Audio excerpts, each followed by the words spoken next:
അഖില ഭാരത ശ്രീമദ് ഭാഗവത മഹാസത്രം 42-ാമത്തെയാണ്. ആ ആഘോഷങ്ങളിലാണ് നമ്മളെല്ലാവരും. ഈ പുണ്യവേദിയിൽ ഇങ്ങനെ നിൽക്കുവാൻ എനിക്ക് അനുഗ്രഹം നൽകിയ തിരുവൈക്കത്തപ്പൻ, എൻ്റെ മാതാപിതാക്കൾ, എൻ്റെ ഗുരുക്കന്മാർ, മന്നത്ത് ആചാര്യൻ എന്നിവരെ സ്മരിച്ചുകൊണ്ട് എന്നെ ഇവിടേക്ക് നിയോഗിച്ച ഈ സത്രത്തിലെ ഏറ്റവും ആദരണീയരായ അപ്പുച്ചേട്ടൻ, നാരായണസ്വാമി തുടങ്ങിയ എല്ലാ സഹോദരീ സഹോദരന്മാരോടുമുള്ള എൻ്റെ കൃതജ്ഞത ഞാൻ ആദ്യം രേഖപ്പെടുത്തുകയാണ്. ഇതൊരു മഹാഭാഗ്യം തന്നെയാണ്. ഇങ്ങനെയൊക്കെയുള്ള പുണ്യവേദിയിലൊന്ന് നിൽക്കുവാനും എനിക്കറിയാവുന്ന ചില കാര്യങ്ങൾ, നിങ്ങൾക്കറിയാവുന്നതും നമ്മൾക്കെല്ലാവർക്കും അറിയാവുന്ന കാര്യങ്ങൾ ഒന്നുകൂടി നിങ്ങളെ ഒന്ന് ഓർമ്മിപ്പിക്കുക ഒരവസരമാണ് എനിക്ക് കിട്ടിയത്. കാരണം ഇന്ന് ഓർമ്മിപ്പിക്കുവാൻ നമ്മൾക്ക് ആളുകളില്ലാതെ വരുന്നു.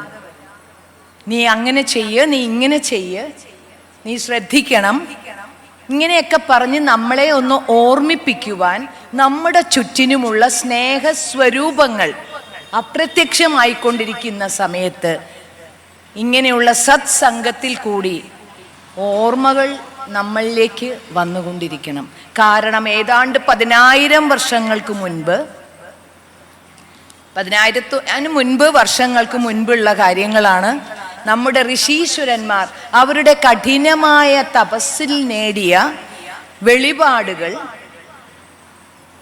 തലമുറകളായി കൈമാറി നമ്മളിലേക്ക് വന്നിരിക്കുകയാണ്. എത്ര തലമുറയാണ് ഈ അറിവുകൾ നമ്മൾക്ക് പകർന്നു നൽകിയിരിക്കുന്നത്? അത് നമ്മൾ ഓർക്കണം. അനേകം തലമുറകൾ കഴിഞ്ഞു, ഇന്ന് നമ്മളിലേക്ക് എത്തിയിരിക്കുകയാണ് ഈ അറിവുകൾ. ഈ സനാതന ധർമ്മം എന്ന അറിവ്, അതിനെ എങ്ങനെ അടുത്ത തലമുറയിലേക്ക് നമുക്ക് പകർത്താം എന്നുള്ളതാണ് നമ്മളുടെ കടമ, നമ്മളുടെ ചുമതല. ഇങ്ങനെയുള്ള സത്രവേദികൾ, സപ്താഹവേദികൾ, സത്സംഗങ്ങൾ ഒക്കെ ചെയ്യുന്നത് ഈ അറിവുകൾ മറ്റുള്ളവരിലേക്ക് പകരുക എന്നതാണ്. നമ്മൾ ഇത് കേട്ടത് കൊണ്ട് മാത്രമായില്ല. നമ്മൾക്ക് ഇത് ചെയ്യേണ്ടത് എന്താണെന്ന് വെച്ചാൽ ഇത് അടുത്ത തലമുറയിലേക്ക് പകരുവാൻ ശ്രമിക്കുക. ഇപ്പൊ സനാതന ധർമ്മത്തിൻ്റെ അടിസ്ഥാന തത്വം എന്തെന്ന് നമ്മളോട് ആരെങ്കിലും ചോദിച്ചാൽ നമ്മളത് പറയുവാനുള്ള ഒരു ആർജവം നമ്മളിൽ ഉണ്ടാവണം. സനാതന ധർമ്മം എന്താണ് നമ്മളോട് പറയുന്നത്? എന്നെന്നും നിലനിൽക്കുന്ന ധർമ്മം. ആ ധർമ്മത്തിൻ്റെ അടിസ്ഥാന തത്വം ഒന്നേ ഉള്ളൂ. ഒറ്റ വാക്യത്തിൽ പറഞ്ഞാൽ, നിങ്ങളെല്ലാവരും എന്നെ എങ്ങനെ കരുതണം അതേപോലെ ഞാനും നിങ്ങളെ കരുതണം എന്ന ഒരു വാക്യം, എന്ന ഒരു സത്യം, എന്ന ഒരു സന്ദേശമാണ് സനാതന ധർമ്മം നമ്മൾക്ക് തരുന്നത്. ധർമ്മം എന്ന് പറഞ്ഞാൽ തന്നെ നമ്മൾക്കറിയാം, ഒരു അണു മുതൽ അനേക കോടി ബ്രഹ്മാണ്ഡം അടങ്ങുന്ന ഈ പ്രപഞ്ചത്തിലെ സകലതിനെയും ചേർത്ത് വെക്കുന്നത് എന്തോ അതാണ് ധർമ്മം. എല്ലാത്തിനെയും ഒന്നിച്ച് നിർത്തുകയാണ് ഈ ഒരു ചെറിയ അണു മുതൽ. അപ്പോൾ നമ്മളുടെ കടമ എന്താണ്? ഈ സനാതന ധർമ്മത്തിൻ്റെ പ്രോക്താക്കളായ നമ്മൾ ഇവ എങ്ങനെ നമുക്ക് അടുത്ത തലമുറയിലേക്ക് പകർന്നു നൽകാം, അവയെ എങ്ങനെ നമ്മൾക്ക് ആചരിക്കാം. ഇന്നത്തെ ഈ സമൂഹത്തിൽ നമ്മൾക്കറിയാം, തിരിച്ചറിവില്ലായ്മയുടെ ഒരു കാലഘട്ടമാണ്. കാരണം കലിയുഗം. ഈ കലിയുഗത്തിൽ നമ്മൾ പ്രതീക്ഷിക്കാത്ത കാര്യങ്ങളാണ് സംഭവിക്കുന്നത്. ഒട്ടും തന്നെ ഞെട്ടിപ്പിക്കുന്ന കാര്യങ്ങളാണ് ഓരോ ദിവസവും പത്രദൃശ്യമാധ്യമങ്ങളിൽ കൂടി വരുന്നത്. അപ്പോൾ ഇതെന്തുകൊണ്ട് എന്നൊരു ചോദ്യമുണ്ട്. എവിടെ എന്തോ ഒക്കെ ഒരു മിസ്സിംഗ് എന്ന് നമുക്ക് വേണമെങ്കിൽ പറയാം. എല്ലാം നമുക്ക് ഒരുമാതിരി സൗകര്യങ്ങളൊക്കെ, ഒരുമാതിരിപ്പെട്ട ജീവിത സൗകര്യങ്ങൾ നമ്മൾക്കൊക്കെ മിക്കവർക്കും ജീവിക്കുവാനുള്ള ഒരു, സാധാരണമായിട്ടെങ്കിലും ജീവിക്കുവാനുള്ള ഒരു നില ഉണ്ട്. പിന്നെ എന്തുകൊണ്ടാണ് നമ്മൾക്ക് ഇങ്ങനെയുള്ള കാര്യങ്ങൾ സംഭവിക്കുന്നത് എന്ന ഒരു ചോദ്യം നമ്മുടെ മുൻപിലുണ്ട്. അതിന് നമ്മളുടെ ഇന്ന് സാറൊക്കെ എത്രയോ വലിയ ഒരു ഗുരുവാണ്, ആചാര്യനാണ്. ഇപ്പം കഴിഞ്ഞ പ്രഭാഷണം നടത്തിയ സാറ് ഞങ്ങളുടെയൊക്കെ ഗുരുവാണ് സാറ്. ഇവരെ പോലെ ഉള്ളവർ പകർന്നു നൽകുന്ന കാര്യങ്ങൾ എന്താണ് നമ്മുടെ വേദങ്ങളും ഉപനിഷത്തുകളും ഇതിഹാസങ്ങളും പുരാണങ്ങളും പറഞ്ഞു തരുന്നത്? അവയെ നമ്മൾക്ക് എങ്ങനെയാണ് ഇവയൊക്കെ നമ്മുടെ ജീവിതത്തിൽ പകർത്തേണ്ടത്? ഇതാണ് നമ്മൾക്ക് മനസ്സിലാക്കേണ്ടത്, നമ്മൾ ചെയ്യേണ്ടത്. അപ്പോൾ ഇത് നമ്മൾക്ക് ഇങ്ങനെയുള്ള സത്രവേദികളിൽ, സത്രമെന്ന് പറഞ്ഞാൽ തന്നെ രണ്ടർത്ഥമാണ്. ഒന്ന് ക്ഷീണിച്ചു വരുന്നവർക്ക് ആലംബമായി നിൽക്കുന്ന സ്ഥലം, ക്ഷീണിച്ചു വരുന്നവർക്ക് അവർക്കൊന്ന് വിശ്രമിക്കുവാനുള്ള ഒരു സ്ഥലം സത്രം എന്ന് പറയുമായിരുന്നു. പണ്ടിന്നത് ഗസ്റ്റ് ഹൗസായി. വേറെ ഒരു അർത്ഥം എന്തെന്ന് പറഞ്ഞാൽ നീണ്ടു നിൽക്കുന്ന യജ്ഞം. അപ്പൊ ഇവിടെ നമ്മളിൽ എല്ലാവരിലും ഒന്നല്ലെങ്കിൽ ഒന്നിൽ നമ്മൾക്ക് മാനസികമായും ശാരീരികമായും ബുദ്ധിമുട്ടുകൾ ഉണ്ട്. പല വിഷമങ്ങളാണ് നമ്മുടെ ഓരോരുത്തരുടെയും കുടുംബത്തിൽ. ഇല്ലെന്നൊന്നും നമുക്ക് ആർക്കും പറയാൻ സാധിക്കുകയില്ല. അപ്പൊ അങ്ങനെയുള്ള മനസ്സ് തളർന്നിരിക്കുമ്പോൾ നമ്മളെ ആർജവത്തോടുകൂടി ഉയർത്തുവാൻ തക്ക അറിവുകളാണ് നമ്മുടെ പുണ്യപുരാണങ്ങൾ നമുക്ക് നൽകുന്നത്. അപ്പോൾ ഈ ഷഡ്വൈരികൾ തുടങ്ങുന്നതിന് മുൻപ് അഷ്ടവൈരികൾ എന്നും പറയുന്നുണ്ട്, രണ്ടെണ്ണം കൂടി ഉണ്ടെന്ന് പറയണു. നമ്മളെപ്പോഴും കാമം, ക്രോധം, ലോഭം, മോഹം, മതമാത്സര്യമേ പറയാറുള്ളൂ. പക്ഷേ അഷ്ടവൈരികൾ അതിൻ്റെ കൂടെ ദമ്പം, മത്സരവും കൂടി, അസൂയയും കൂടി ചേർക്കണമെന്ന് എൻ്റെ ഒരു ഗുരു പറഞ്ഞു തന്നു. അപ്പോൾ ഈ ഷഡ്വൈരികൾ പറയുന്നതിന് മുമ്പ് ഞാൻ നിങ്ങളെയൊക്കെ പ്രശസ്തനായ ഒരു ബ്രിട്ടീഷ് ആംഗലേയ കവിയുടെ അടുത്തേക്ക് കൊണ്ടുപോകുകയാണ്. T.S. എലിയറ്റ് എന്ന ഒരു ദാർശനികനായ ആംഗലേയ കവി. നമ്മളെല്ലാവരും കേട്ടിട്ടുണ്ടാവും. അദ്ദേഹം മരിച്ചുപോയി. 1948 അദ്ദേഹത്തിന് നോബൽ പ്രൈസ് കിട്ടി. 55 അദ്ദേഹം മരിച്ചുപോയി. എങ്കിലും അദ്ദേഹം 1922 വേസ്റ്റ് ലാൻഡ് എന്നൊരു കവിത എഴുതി, ഒരു ലഘുകാവ്യം.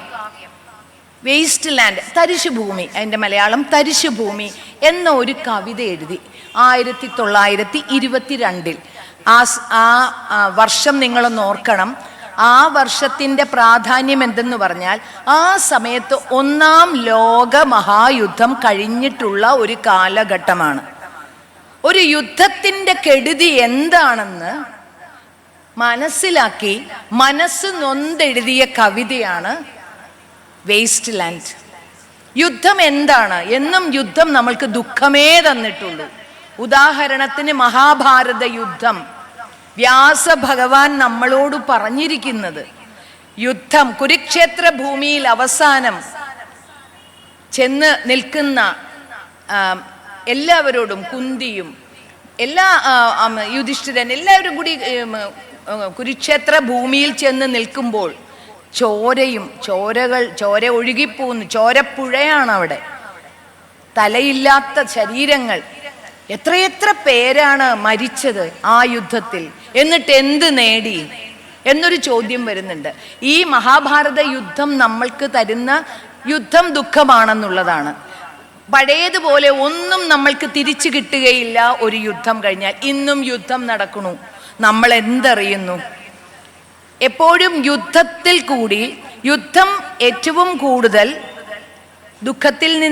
യുദ്ധത്തിൽ നിന്ന് ദുഃഖം അനുഭവിക്കുന്നത്, ഒരു യുദ്ധമുണ്ടായാൽ അതിൽ ദുഃഖം അനുഭവിക്കുന്നത് 1 സ്ത്രീകൾ, 2 കുട്ടികൾ, 3 പ്രകൃതി. ഇവർ 3 പേർക്കുമാണ് ഏറ്റവും കൂടുതൽ ദുരന്തങ്ങൾ ഉണ്ടാവുന്നത് ഒരു യുദ്ധം കൊണ്ട്.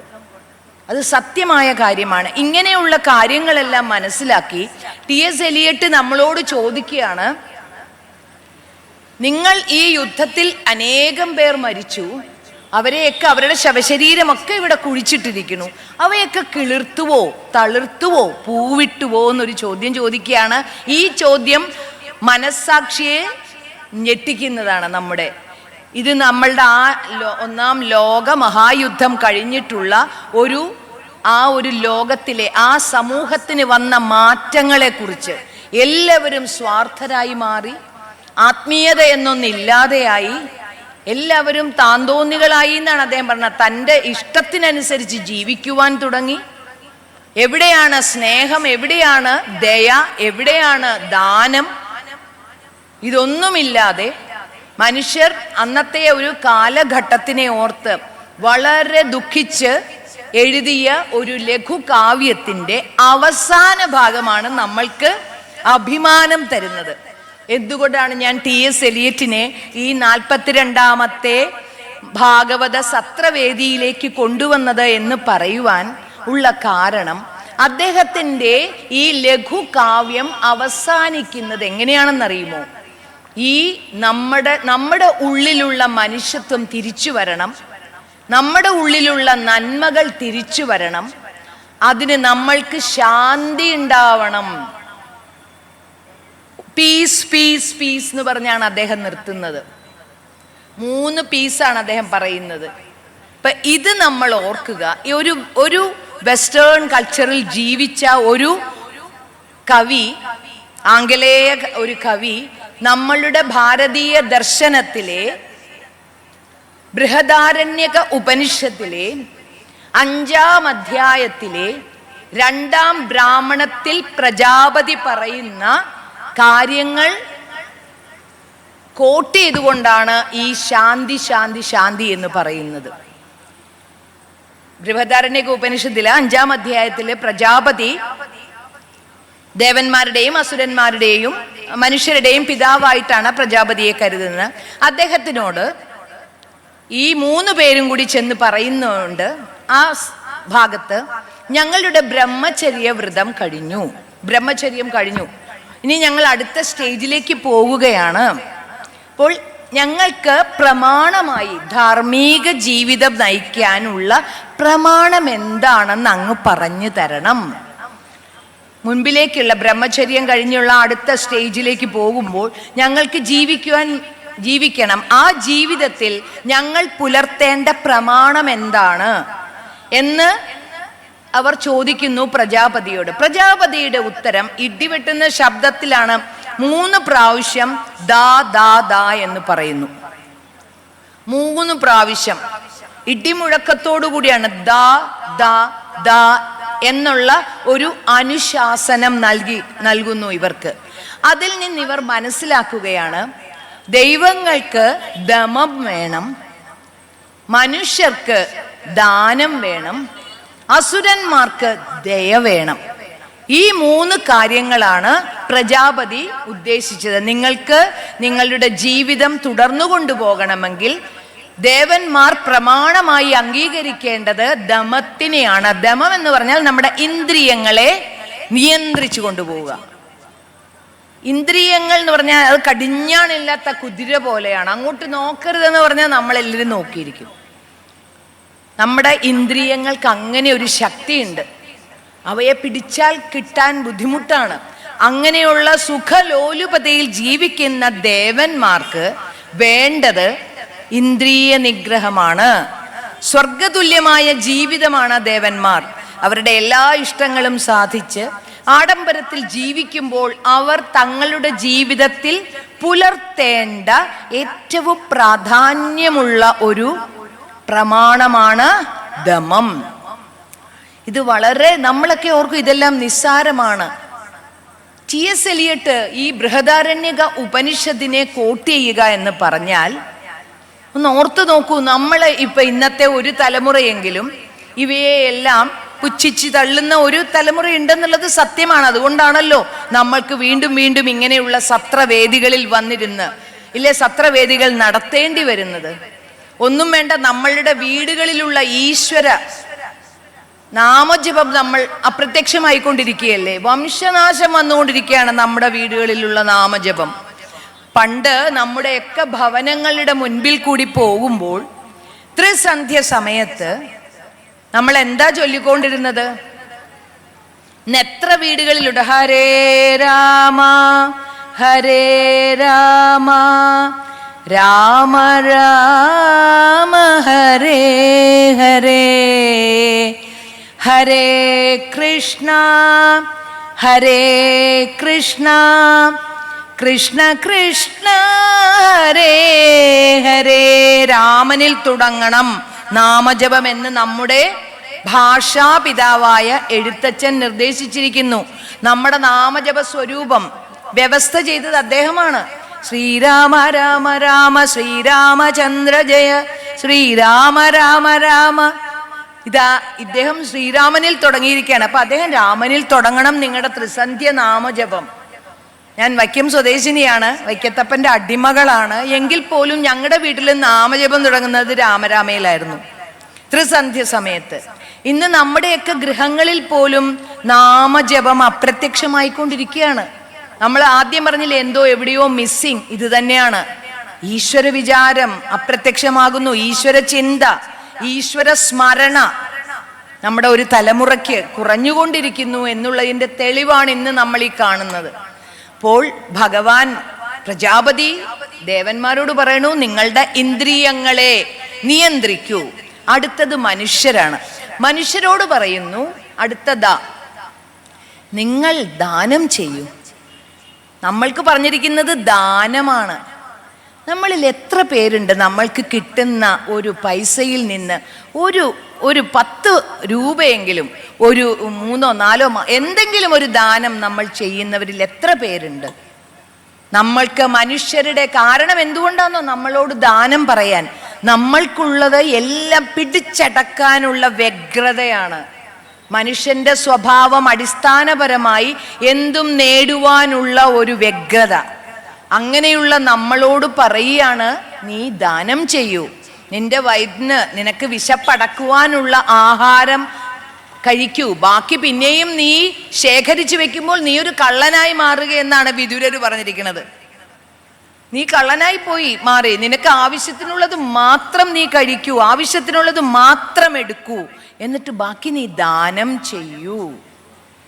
പണ്ടൊക്കെ നമ്മുടെ വീടുകളിൽ, ഞങ്ങളുടെ വൈക്കത്തൊക്കെ ധർമ്മം തരണേ എന്ന് പറഞ്ഞ് ശനിയാഴ്ച തോറും ആൾക്കാർ വരുമായിരുന്നു.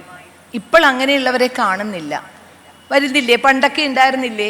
ധർമ്മം തരണേ, ധർമ്മം തരണേ എന്ന് പറഞ്ഞാൽ നമ്മൾ ദാനം യാചിക്കുന്നത് ധർമ്മമാർഗത്തിൽ കൂടി വേണം എന്നുള്ളതാണ്. ദാനം യാചിക്കുമ്പോൾ ധർമ്മം എന്ന് പറയുന്ന അതുകൊണ്ടാണ്. ദാനം യാചിക്കുകയാണ്, ദാനം ചോദിക്കുമ്പോൾ അത് ധർമ്മമാർഗത്തിൽ വേണം. പണ്ടൊക്കെ ഇങ്ങനെ വരുമായിരുന്നു. ഞങ്ങളുടെ അമ്മ എല്ലാം ഇങ്ങനെ കുറച്ച് എടുത്ത് വെച്ച് അന്ന് ആ സമയത്ത് ഈ വരുന്നവർക്ക് ഞങ്ങളെ കൊണ്ട് കൊടുപ്പിക്കും. ഞങ്ങളന്ന് ഞാനും എൻ്റെ സഹോദരിയും വെച്ചുകൊണ്ടാണ് അമ്മ ഈ ദാനം ചെയ്യിക്കുന്നത്. കുറച്ച് അരി, കുറച്ച് മുളക്, വെളിച്ചെണ്ണ, മാമ്പഴം ഉണ്ടേ മാമ്പഴം, അട ഉണ്ടാക്കുകയാണെങ്കിൽ അത് 2 എടുത്ത് വെക്കും. ചിലപ്പോൾ കുട്ടികളും ഒക്കെ കാണും അവരുടെ കൂടെ. അപ്പം ഇവർക്കിതങ്ങോട്ട് കൊടുക്കുമ്പോഴുണ്ടല്ലോ, ഇവരുടെ മുഖത്ത് ഒരു പ്രകാശം വരുന്നുണ്ട്. അനുഭവിച്ചിട്ടുള്ളതാണ് ഞാൻ. ഈ പ്രകാശമാണ് എന്നെ ഇന്നിവിടെ നിർത്തിയിരിക്കുന്നത്. ആ പ്രകാശം സത്യമായി ഞാൻ പറയുകയാണ്, ആ അനുഗ്രഹം. നമ്മൾക്ക് ആവശ്യമില്ലാത്ത സാധനങ്ങളല്ല ദാനം ചെയ്യേണ്ടത്. അർഹിക്കുന്ന കരങ്ങളിൽ അർഹതപ്പെട്ടതാണ് നമ്മൾ ദാനം ചെയ്യേണ്ടത്. അത് ചെയ്തേ തീരൂ. നമ്മുടെ കുട്ടികളോടും അത് പറയാ. കാരണം ഇപ്പം നമ്മൾ ആശുപത്രികളിലൊക്കെ ചെല്ലുമ്പോൾ നമ്മൾ കാണുന്നുണ്ട്, ഒരു കച്ചമുണ്ടിന് 1 പവൻ സ്വർണത്തിൻ്റെ മൂല്യം കൊടുക്കുന്നവരെ ധാരാളം കാണാറുണ്ട്. ഒരു കച്ചമുണ്ട്, നഗ്നത മറയ്ക്കുവാൻ ഒരു കച്ചമുണ്ട് എനിക്ക് വേണം, എനിക്കതില്ല. എൻ്റെ ഒരു കീമോ ചെയ്യുവാൻ എനിക്ക് പൈസ ഇല്ല അമ്മേ. ഇല്ലെങ്കിൽ കയ്യിൽ ഒരു ഡോക്ടറുടെ കുറിപ്പും വെച്ചുകൊണ്ട് കണ്ണ് നിറഞ്ഞ് ആ കണ്ണുകൾ കൊണ്ട് നമ്മളോട് യാചിക്കുന്നവരെ കണ്ടിട്ടുണ്ട്. അവിടെയൊക്കെ നമ്മൾക്ക് ദാനമെന്ന ആ ഒരു വലിയ ഒരു മൂല്യത്തിനെ നമ്മൾ ഏറ്റെടുക്കേണ്ടവരാണ് മനുഷ്യർ. നമ്മളിതെല്ലാം എങ്ങോട്ടാ കൊണ്ടുപോകണേ? നിങ്ങളൊന്ന് ഓർത്ത് നോക്കൂ. ഈ പിടിച്ചടക്കി നമുക്കിത് എവിടം വരെ എത്തിക്കാൻ പറ്റും? നമ്മൾ വന്നത് എങ്ങനെയാണ്? കയ്യിലും ഒന്നും ഇല്ലാതെ വന്നിട്ട്, കയ്യിലും ഒന്നും ഇല്ലാതെ നമ്മൾ കൊറോണ സമയത്ത് കണ്ടു ഓരോരുത്തരുടെ അവസാന സമയത്തെ കാര്യങ്ങൾ. എങ്ങനെയാണ് അവരുടെ ശരീരത്തിനെ ഭൂമിയിലേക്ക് നിമഞ്ജനം ചെയ്തത്, അല്ലെ ഭൂമിയിലേക്ക് അടക്കം ചെയ്തത്. എന്നിട്ട് അതിൻ്റെ മുകളിൽ കർപ്പൂരം ഇടേണ്ടതിന് പകരം ബ്ലീച്ചിങ് പൗഡർ ഇട്ട് മുഖം പോലും ഒന്ന് കാണാൻ പറ്റാതെ നമ്മൾക്ക് നല്ല ഒരു അടി തന്നാണ് കൊറോണ എന്ന രോഗം ഇവിടുന്ന് പോയത്. മനുഷ്യ, നീ ആർത്തി കാണിക്കരുത്, നീ ദാനം ചെയ്യൂ, നിന്റെ ദാനം കുറവാണ്. അപ്പം മനുഷ്യർക്ക് അതുകൊണ്ട് പ്രജാപതി പറയുകയാണ്, നീ ദാനം ചെയ്യൂ, മനുഷ്യന് വേണ്ട പ്രമാണം. അടുത്തത് അസുരന്മാരാണ്. അസുരന്മാർ എന്ന് പറഞ്ഞാൽ ക്രൂരതയുള്ളവരാണ്. ഇപ്പം സാർ ഇവിടെ ഹിരണ്യകശിപുവിൻ്റെയൊക്കെ കാര്യം പറഞ്ഞു. എത്ര ക്രൂരതയാണ് തൻ്റെ കുഞ്ഞു മകനോട് കാണിച്ചത്. എന്നിട്ട് ആ മകൻ ചോദിച്ചിട്ടുണ്ട് ഒരു ചോദ്യം, അച്ഛൻ ഈ 3 ലോകങ്ങളെയും കീഴടക്കി, പക്ഷേ ഈ ഷഡ്വൈരികളെ അച്ഛന് കീഴടക്കാൻ പറ്റുന്നുണ്ടോ എന്ന്. ഈ കാമക്രോധ ലോഭ മോഹ മത മാത്സര്യത്തിനെ അച്ഛന് കീഴടക്കാൻ പറ്റിയോ അച്ഛാ? പിതാവേ, എൻ്റെ പിതാവേ, അങ്ങേക്കിത് പറ്റിയോ? അങ്ങ് 3 ലോകങ്ങളും കീഴടക്കി വിജയിച്ചു കൊണ്ട് നടക്കുന്നു എന്നൊരു കൊച്ചു കുട്ടി, ഒരു മകൻ തൻ്റെ അച്ഛനെ പാഠങ്ങൾ പഠിപ്പിക്കുകയാണ്. അതാ സാറിപ്പോ ഇവിടെ പറഞ്ഞത്. അപ്പോൾ അസുരന്മാർക്ക് വേണ്ടത് എന്താണ്? ദയവുണ്ടാവണം, ദയ, ആർദ്രത ഉണ്ടാവണം മനസ്സിൽ. നമുക്കും വേണ്ടതാണ് ഇതെല്ലാം. ഇത് 3ഉം നമ്മളിലുണ്ടെന്നേ.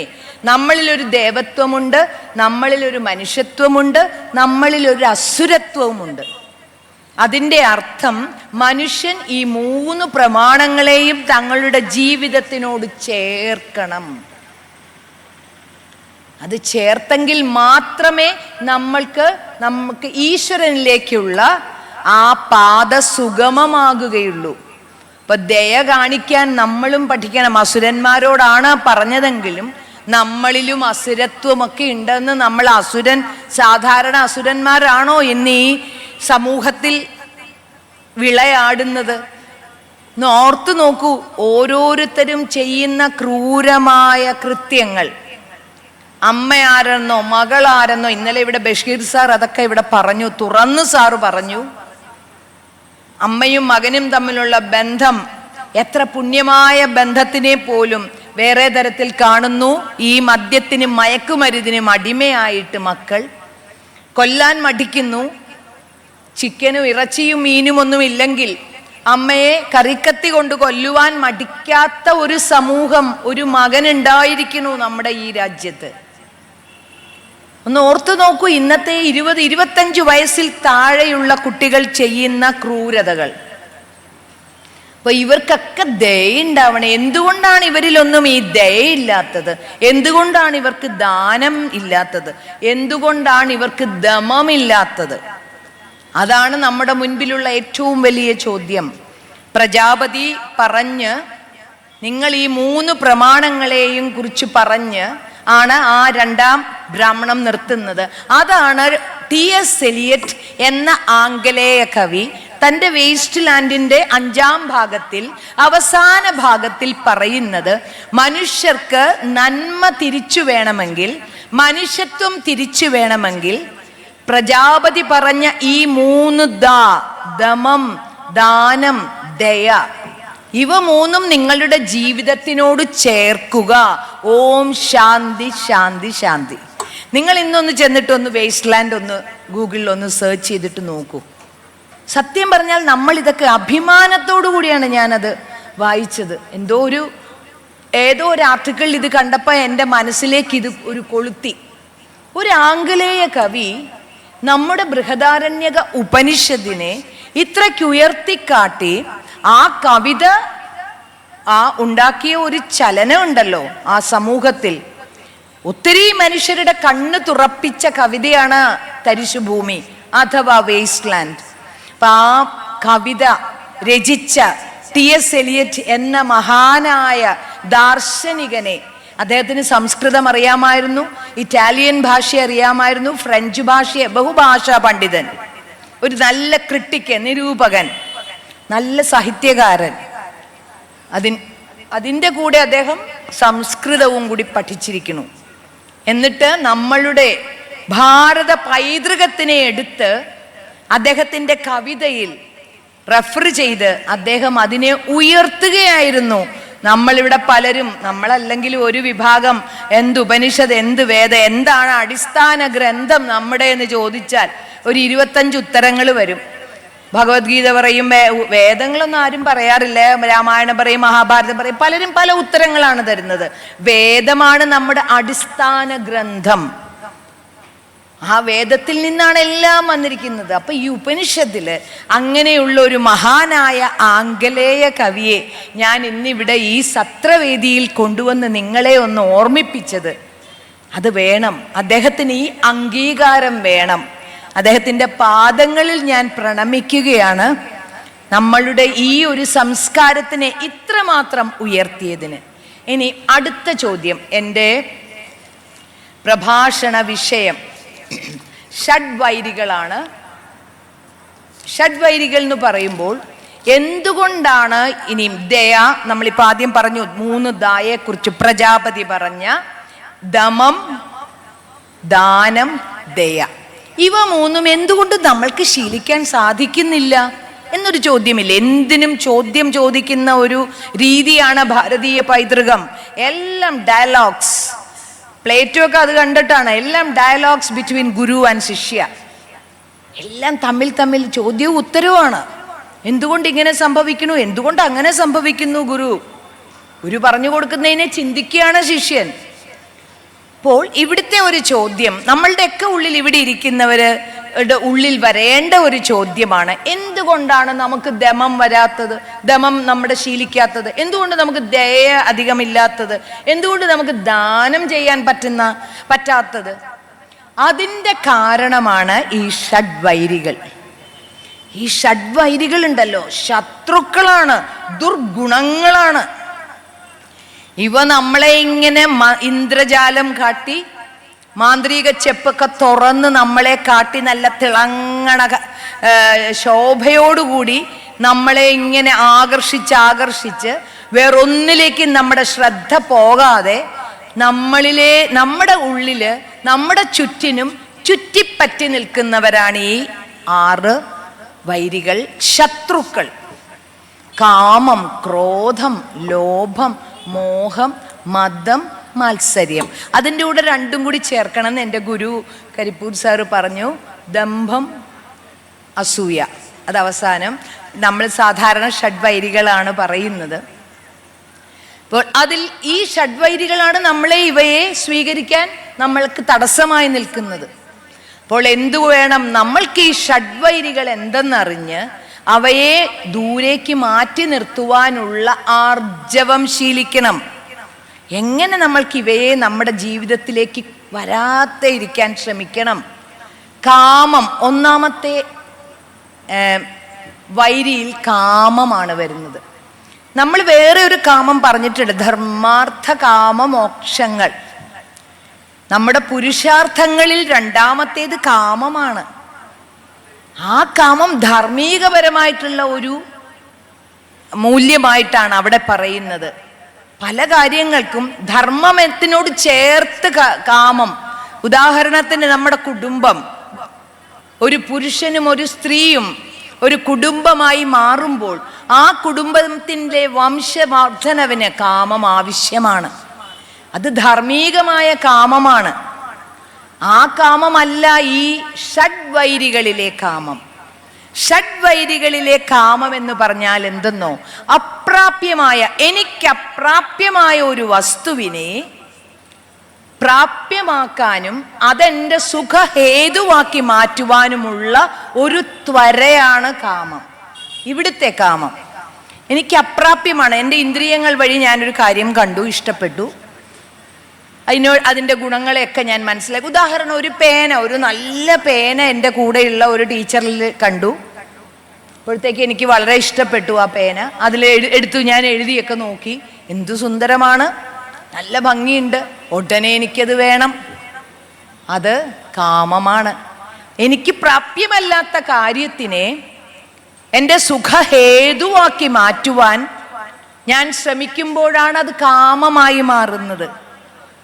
അതാണ് ആദ്യത്തെ നമ്മുടെ ശത്രു.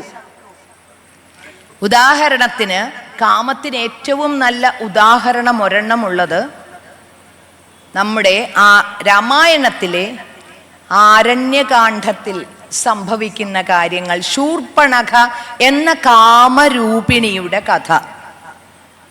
ശൂർപ്പണഖ പ്രത്യക്ഷപ്പെടുന്ന സമയത്ത്, കാട്ടിൽ വരുന്ന സമയത്ത്, ശ്രീരാമസ്വാമിയും സീതയും കൂടി സന്തോഷത്തോടെ വർത്താനം പറഞ്ഞിരിക്കുകയാണ് രണ്ടുപേരും. അപ്പോഴാണ് ശൂർപ്പണഖ കാണുന്നത് ഈ 2 പേരെ. അതിസുന്ദരനായിട്ടുള്ള ഒരു പുരുഷനും അതിസുന്ദരിയായിട്ടുള്ള ഒരു സ്ത്രീയും കൂടി വളരെ ചേർന്ന് സംസാരിച്ചു കൊണ്ടിരിക്കുന്നു. പെട്ടെന്ന് അവളിലെ കാമം ഉണർന്നു. അധാർമികമായ കാമം ഉണർന്നിട്ട് അവൾക്കുടനെ ആ പുരുഷനെ അവൾക്ക് വേണം. അതാണ് അവിടെ സംഭവിച്ചത്. ഇതാണ് ഷഡ്വൈരികളിലെ കാമം. ഒരു സ്ത്രീയുമായി, തൻ്റെ ഭാര്യയുമായി ഒന്നിച്ചിരിക്കുന്ന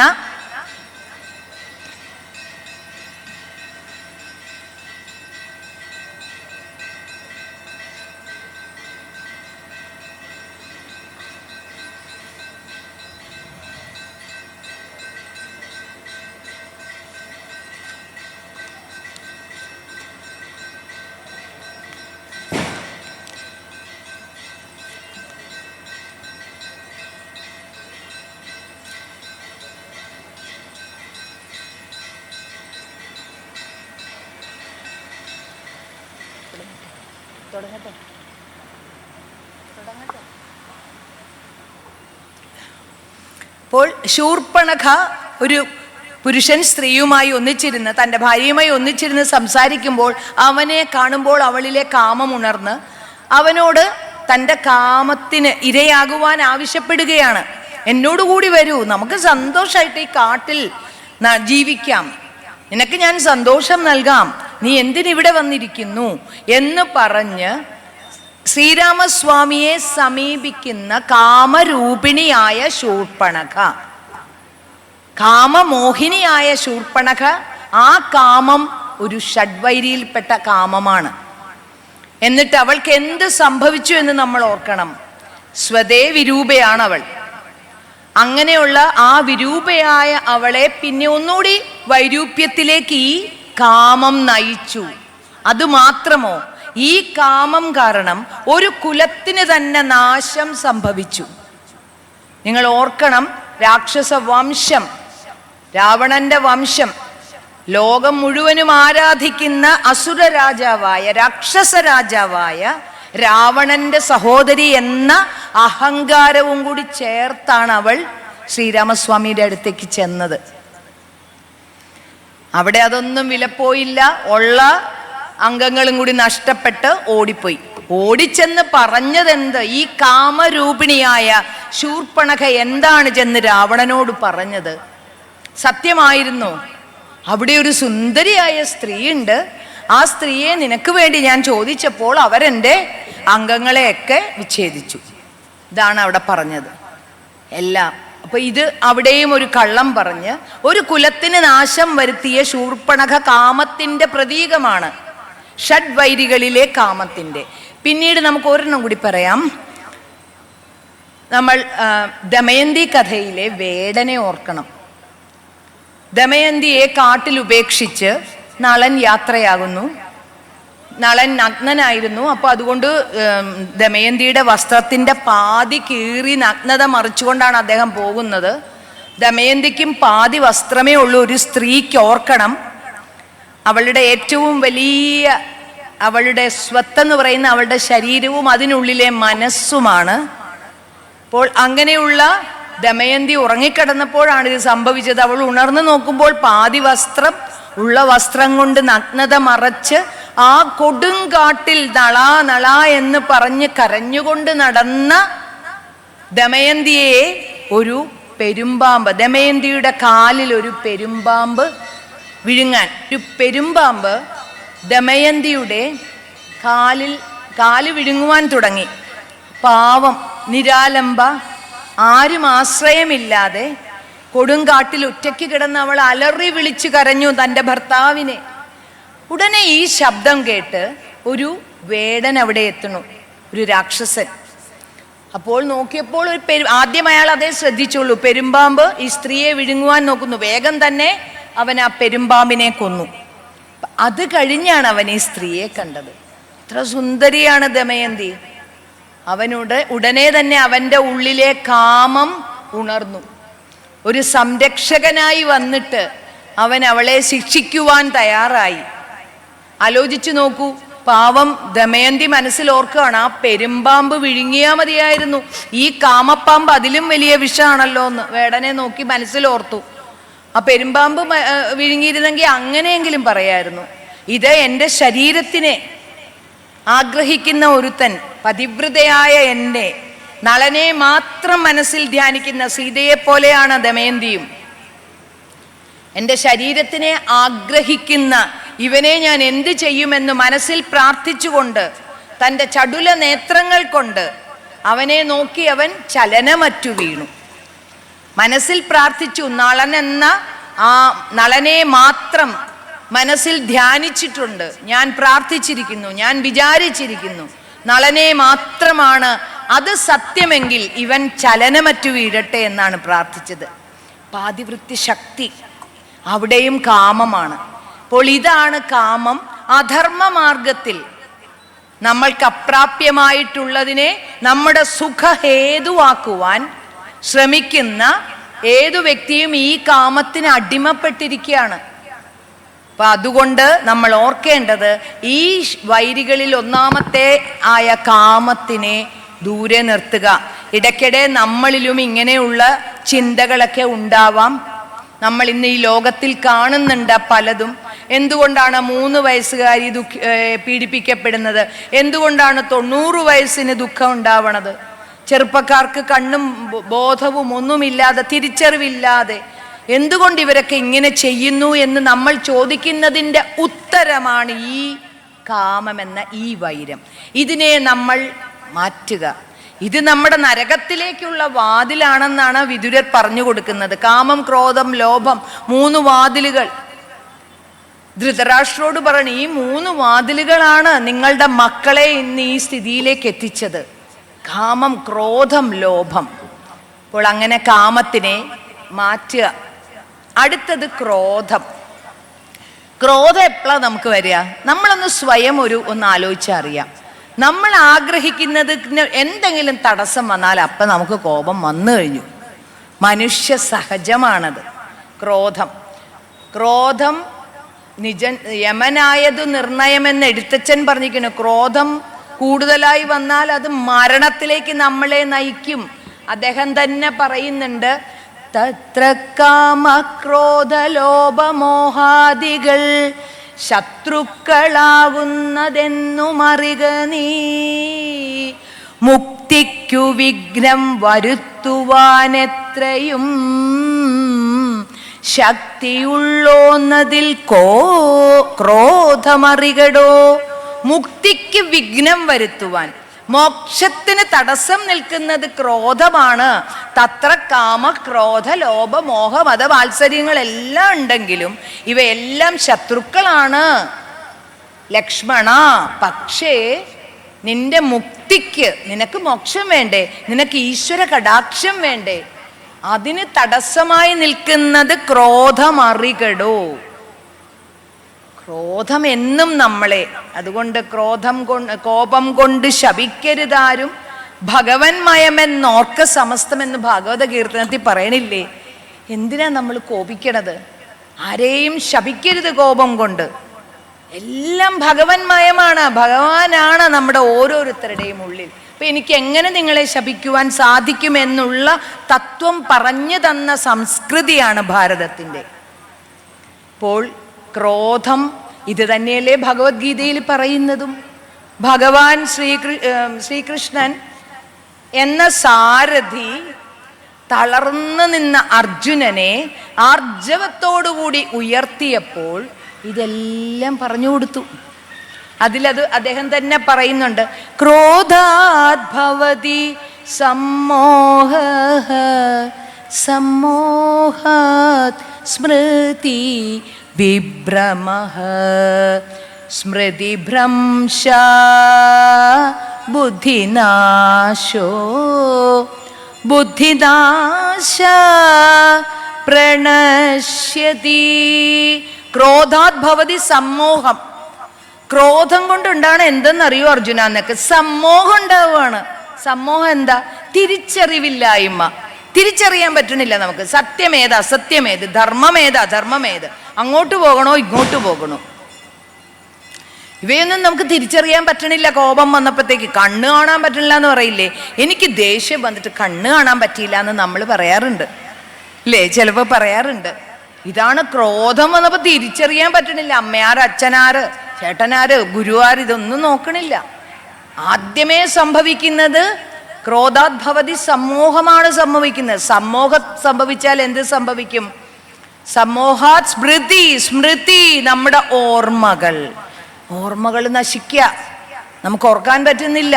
ഇതാരാണ്? ഇതെൻ്റെ അച്ഛനാണോ? ഇതെൻ്റെ ഗുരുവാണോ? എൻ്റെ കൂട്ടുകാരിയാണോ? എൻ്റെ ഭർത്താവാണോ? ഭാര്യയാണോ? സ്മൃതികൾ നഷ്ടപ്പെടുന്നു. തിരിച്ചറിവില്ലായ്മ വന്നു കഴിയുമ്പോൾ നമ്മൾക്ക് ഓർമ്മയെ നഷ്ടപ്പെടുന്നു. സ്മൃതി ഭ്രംശാത് എന്താ സംഭവിക്കുന്നത്? സ്മൃതി പോയി. അടുത്തതോ ബുദ്ധി എന്നുള്ള കാര്യേ പോവുക. ബുദ്ധി വേണ്ടേ നമുക്ക്? മനുഷ്യർക്ക് ജന്മനാ വേണ്ടതാണ്. Man is a rational animal. The reasoning power to know what is right, what is wrong, ശരി ഏത് തെറ്റേത്, ഇതറിയുവാനുള്ള ഒരു മാർഗമാണ് ബുദ്ധി. ഭഗവാൻ നമുക്ക് മാത്രമേ തന്നിട്ടുള്ളൂ. ബാക്കിയുള്ള ജീവികൾക്കൊന്നുമില്ല. ഒരു അണു മുതൽ നമ്മൾ അനേക കോടി ബ്രഹ്മാണ്ഡങ്ങളെ പറഞ്ഞെങ്കിലും തിരിച്ചറിവ് തന്നിരിക്കുന്ന നമുക്കാണ്. കാരണം നമ്മുടെ പുണ്യജന്മാണ്. എത്ര തപസ് ചെയ്ത് നേടിയ ഈ ജന്മത്തിൽ നിനക്കറിയണം ശരിയേത് തെറ്റേത്. തെറ്റ് നീ ചെയ്തിട്ടുണ്ടെങ്കിൽ ആ തെറ്റിൽ നിന്ന് മാറി നീ ശരിയിലേക്ക് വന്ന് ഈശ്വരനിലേക്കുള്ള യാത്ര തുടങ്ങണം. കാരണം മനുഷ്യ ജന്മത്തിനാണ് ഈശ്വര സാക്ഷാത്കാരം ലഭിക്കുന്നത്. അത് നമ്മൾ ഓർക്കണ്ടേ? അപ്പോൾ ഈ ബുദ്ധിക്ക് നാശം സംഭവിക്കുകയാണ്. ഓർമ്മ പോയി, അപ്പോഴത്തേക്ക് ബുദ്ധിയും പോയി. തിരിച്ച് ഒന്നും അറിയാൻ പറ്റണില്ല. ബുദ്ധിക്ക് നാശം വന്നാൽ പിന്നെ സർവനാശമാണ്. ഈ സർവനാശം എന്ന് ഭഗവാൻ അർജുനനോട് പറഞ്ഞു കൊടുക്കുകയാണ്. അതുകൊണ്ട് എൻ്റെ കുട്ടി, നീ കോപിക്കരുത്, കോപം കൊണ്ട് ജ്വലിക്കരുതാരും. അത് ഭഗവാനാണെന്ന് ഓർക്കണം. നീ ഒരിക്കൽ പോലും കോപിക്കരുത്, കോപത്തിന് അടിമയാകരുതെന്നാണ് ഭഗവാൻ ഗീതയിൽ പറയുന്നത്. അതുകൊണ്ട് രണ്ടാമത്തെ ക്രോധം വളരെ അപകടകാരിയാണ്. നമുക്ക് നിയന്ത്രണം വിട്ടുപോകുന്ന കാര്യമാണ്. എല്ലാ വൈരികളിലും നിയന്ത്രണം കുറവാണ്. കാമത്തിനാണേലും നിയന്ത്രണം കുറവ്, ക്രോധത്തിനാണേലും പെട്ടെന്ന് നമുക്ക് അവയെ നിയന്ത്രിക്കുവാൻ ബുദ്ധിമുട്ടാണ്. അതുകൊണ്ടാണ് അത് ക്രോധം രണ്ടാമത്തെ വൈരി. കാമം, ക്രോധം, ലോഭം. ലോഭം എന്ന് പറഞ്ഞാൽ അത്യാഗ്രഹം അല്ല, ദുരാഗ്രഹം. അത്യാഗ്രഹമൊക്കെ പോട്ടെ, ദുരാഗ്രഹം എന്ന് പറഞ്ഞൊന്നുണ്ടല്ലോ നമുക്ക്. ആഗ്രഹമാണ് നമ്മുടെ മനസ്സിനെ ഇങ്ങനെ ഇട്ട് എനിക്കത് വേണം, എനിക്കിത് വേണം, എനിക്കിത് പോരാ, അത് പോരാ, ഇങ്ങനെയുള്ള ദുരാഗ്രഹങ്ങൾ, അതാണ് ലോഭം. നമ്മളുടെ പ്രകൃതിയെ നിങ്ങളൊന്ന് ശ്രദ്ധിച്ചിട്ടുണ്ടോ? എത്ര വിനയമാണ് പ്രകൃതിക്ക്.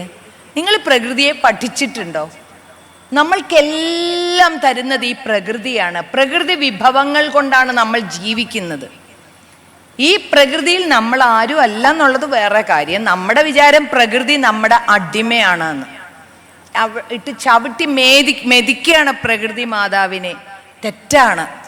പണ്ട് നമ്മുടെ പൂർവികർ പ്രകൃതി മാതാവിനെ തൊട്ടു തൊഴുതുകൊണ്ടൊരു ദിവസം തുടങ്ങുന്നവരായിരുന്നു, പൂജിച്ചിരുന്നവരായിരുന്നു. പ്രകൃതിയിലെ സകല റിസോഴ്സസ്, പ്രകൃതിയിലുള്ള എല്ലാത്തിനെയും ഈശ്വരനായി കണ്ട് അവയെല്ലാം. ഇന്നലെ എൻ്റെ അനിയത്തിയായിരുന്നു സിന്ധു ഇന്നലെ നാഗരാജാക്കന്മാരുടെ പ്രഭാഷണം അതായിരുന്നല്ലോ വിഷയം. അവയെയൊക്കെ ആരാധിക്കുവാനുള്ള, അവയൊന്നും നമ്മളെ ദോഷം ചെയ്യുന്നതല്ല, അവയെയൊക്കെ ആരാധിക്കാനുള്ളതാണ്. അവയൊക്കെ ഈ പ്രകൃതിയിൽ ഉണ്ടാവണം. പ്രകൃതി നമുക്കെല്ലാം തരികയാണ്, സകലതും. പണ്ട് നമ്മൾ പ്രകൃതിയെ എത്ര ആരാധിച്ചിരുന്നു എന്നുള്ളതിൻ്റെ തെളിവാണ് ഒരു മരം വെട്ടുമ്പം അടുത്ത് 2 മരം വെച്ചിട്ട് അവയോട് ക്ഷമ ചോദിക്കുകയാണ്. എത്തേ ഭൂമി വിഘനാമി, ഇത് നിന്നെ ഞാൻ മുറിക്കുവാൻ പോവുകയാണ്, നീ ക്ഷമിക്കണം, നിന്റെ ഹൃദയത്തെ ഞാൻ പിളർക്കുകയില്ല എന്ന് പറയാണ്. മാതേ ഹൃദയം അർപ്പിതം, നിന്റെ ഹൃദയത്തിനെ ഞാൻ ഒരിക്കലും പിളർക്കില്ല, നീ എന്നോട് ക്ഷമിക്കണേ എന്ന് ചോദിച്ച് ക്ഷമ ചോദിച്ച് മരം വെട്ടിയ ഒരു പൂർവികരുള്ളിടത്ത് സകലതും നമ്മൾക്ക് തന്നുകൊണ്ടിരുന്ന പ്രകൃതി